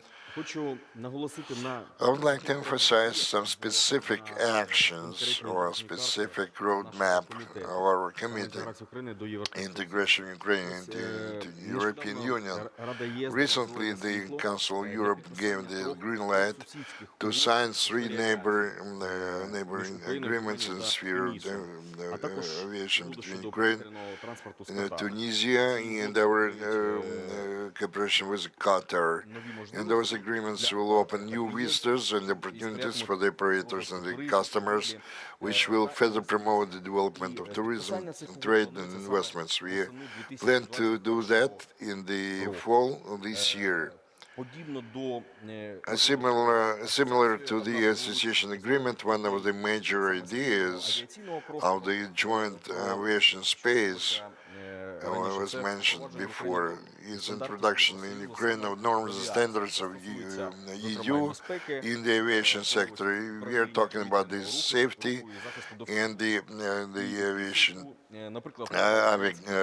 air control sector, and the rights of Ukrainian customers will be protected in the same way as they do that in the European Union.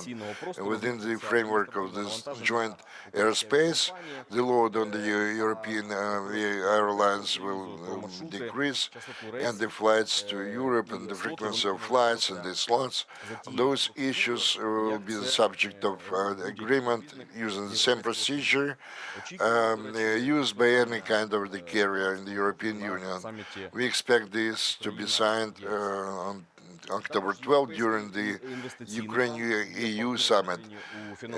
EIB is the partner of Ukraine in funding the infrastructure of the public transportation since 2007. And we are talking about the project which is invested by the EIB, actually adds to the successful work of the Ministry of Infrastructure. We are talking about urban passenger transport, and it also affects the countryside situation because it allows us to decrease the load of the transport ways and to switch over to the public transport more. In the railroad sphere, we determine the priority draft laws, the adoption of which has been awaited for a long time by business. We are talking about the National Commission to be set up to regulate the situation in the passenger transport and the adoption of the law on the railroad transport in Ukraine. Also, we are expecting the new draft law adoption 1296-1, and of course we understand this associated with reforming efforts. I would like to also to say that the respective draft law will actually facilitate the extraction of the investments in the transport of all forms of ownership. We are talking about the private locomotives. Also, this is part of the commitments of Ukraine within the agreement of association between Ukraine and the EU. We hope that this year business will get at last the gift from our colleagues, my colleagues from MPs, when they approve the respective profile draft law.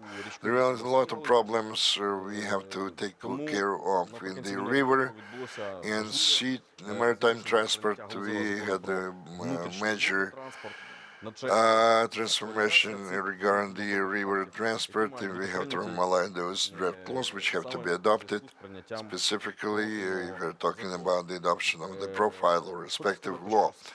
I would like to say that the real pain in our motor road transport is the critical lack of the permissions on the part of the Republic of Poland. In the end of 2020, the Committee on Logistics, we are insisted on the increasing number of the permissions that we obtained from Poland, more than 20,000 this year. We also we plan to have 60% of obtaining the transit permissions from Poland, because through Poland we have the major stream of our cargo coming to Europe. The comprehensive regulation of those permissions, we have to take care of a number of negotiations with the EU. We have to achieve the complete cancellation of permissions for the motor vehicles from Euro 5 and Euro 6 regarding the load transportation to the European Union. Also, we have to take care of the facilitation of electronic documentation for the cargo transportation. Another very important initiative which we started to work on in the end of last year for the perfection of the existing regulatory acts which regulate the norms of the actual load, for even talking about the trucks coming or going through the general roads. The state do not meet the requirements for the trucks, and we are talking about the renovation of the outdated fleet of the trucks. So we are constantly working on the further perfection or improvement of the infrastructure projects in our committee, and we do appreciate the work of the respective Committee of Transport and Infrastructure. We appreciate the efforts of our MFA, and of course the Vice Prime Minister on the issues of Euro integration. We constantly cooperate because our objective is further development of infrastructure and further perfection of all the regulatory acts. To put it in simple words, we will make the life of our life simplified in respective spheres. Thank you. Any question from the audience to our speakers? Well, you're welcome. Use the microphone, please. Sorry, we cannot hear the speaker without the mic. Just wait a second. Good afternoon. Vyacheslav Radko, Donetsk. Report Mariupol. There was a special case. Can you tell us more details about this case? Thank you very much for your question. First of all, we would like to say that we do hope that the Mariupol airport will be opened as soon as possible. Yesterday, in the Ministry of Infrastructure, we had a meeting where we discussed this issue, and I believe that we're making quick progress. You were talking about methodological point of view. I would like to quote Michael Saakashvili, who said that if we manage to open the Mariupol airport that our efforts were not futile. This is of superb importance to us because we believe that in Mariupol there is a huge potential and we have to use that potential in some way. But it's impossible to do that without the airport. So we do hope and we do have the support from everybody, the Minister of Infrastructure, who also believes that this is most important for us, and the administration of the President also believes this to be important. So we hope that very soon this will become the reality. Thank you. Good afternoon, Andrei Smagonin. I have the question addressed to Vasil. Do you have the department, the ministry which deals with the promotion of the Ukrainian commodities to the internet, to the markets? In Lugansk, they manufacture a lot of the locomotives, heat power. The spare parts and the mating parts for these for those equipment is not taken proper care of. The same situation with the manufacturing of the railroad cars. There are the Central African countries and other countries. So what's the situation in the ministry with this issue? We set up a special structure, the Council of Exporters and Investors. You can register just by filling in the form, and we can take care of the finding the partners for you. So the embassy immediately receives your application or request. This is a very convenient, modern mechanism. I recommend you to use that. This is a special platform which allows you to communicate automatically, immediately find the partners for you. We had in our department economic cooperation, there is a division which deals with the assistance to business. But it doesn't work in this way. We have to do that very fast. I recommend you to become the member of this project, and you have the open opportunities for you. In online mode, you can actually contact the manager who coordinates the project to push the efforts of the embassy to provide you the assistance you need.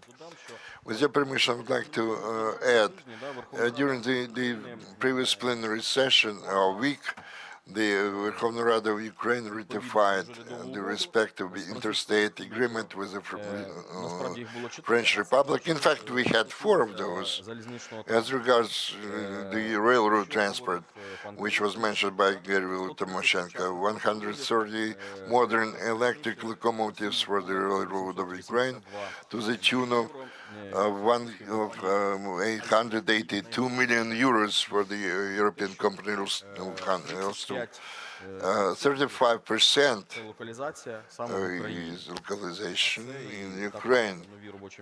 And this means new jobs and new orders to be placed with our enterprises, companies. Yes, your question, National Technical University, KP.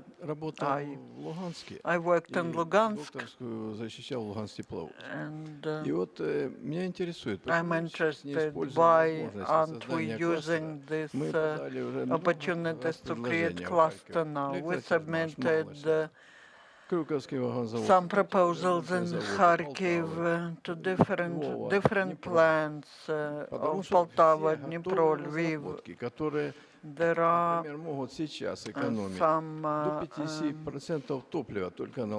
designs which can help us save some fuel. Why? And these things approved, and maybe, well, now we are uniting the universities. We can create a big potential in Kharkiv, which will allow to manufacture locomotives which were manufactured. TEM 150, TEM 130, these are all locomotives. They were made in Lugansk, and now the design bureau is in Kiev. не затрачивая вообще никаких Now, without spending any extra funds, we can restore that. Ну, просто что имеются дизели на Малышево. Сейчас Малышево находится в плачевном Malyshev is in an awful state. There are diesels in Malyshev, so please pay attention to использовать that. то, что уже есть. We don't need money for that. Just use what we have. Конструкторский потенциал, технологический. While we still have this design potential, technological potential. I'm 73, but there's no one to transfer it to. Please pay attention to that. Yes, I agree. For the development of the state, we need to have our own production. We cannot buy all the time. Now, because we don't have Lugansk plant, we're doing it. Yes, that's a great idea. We'll consider it. Yes, and that's a Дійсно, good з цим складно не погодитись. Більш того, власне, It's локалізація, difficult not to agree to that. Localization of production in Ukraine це навіть, це взагалі абсолютно обов'язкова вимога. is a mandatory requirement. Проблема в тому, що є дефіцит The виробничої problem бази. is there's a Але певний рух теж є, тому що, наприклад, deficit якщо ми подивимося GE, of production base, but if we look at the це agreement чудово розуміємо, це with фактично GE, експорт, it's 10%. закупка. Якщо ми подивимося If угоду we з look листом, at вже the показник agreement локалізації є with вищим. list, Хоча я абсолютно then the погоджуюсь з вами, що indicator is з огляду higher. на ті можливості і на ті потреби, які є But в looking at української the needs, інфраструктури, а по факту треба оновити 90% we need to основних фондів. upgrade Нам потрібно 90% думати про of те, the fixed як assets. виробляти це в Україні, We need і to як think запускати about це в how Україні. Тим більше, to launch it in дійсно, Ukraine, how to manufacture ідеї it вони in є. Ukraine. Інше питання, що внаслідок певних процесів ми втратили виробничу базу, але There як are ви вказуєте, ideas. абсолютно правильно. Yes, Дякую вам. you're Василь. right. Thank you. І конкурентний. Так, так. І, до речі, я хочу додати, що I would like to add, закон про законопроект про now локалізацію, there's a draft law on localization is ready for the second з боку reading. наших європейських партнерів. Проте There were some comments made by our European partners, but now this draft law has the chances to be passed in the second reading. Тут, знаєте, має бути здоровий патріотизм. Тобто, Yeah, there should be a good свій patriotism. економічний інтерес. We need to protect our Дякую вам economic за interests. цікаву Thank сесію. you for interesting Я впевнений, session. що багато питань I'm sure that many напевно, questions were answered, and I believe that напевно, початково, принаймні в рамках Україна 30. Було б цікаво it would be interesting to в meet кінці року, in подивитися, the що end є of the реалізовано, year to подивитися, see що what's будуть в been Україні видавати свої implemented. порти, і як в цілому це буде працювати. Дякую всім. Thank you all.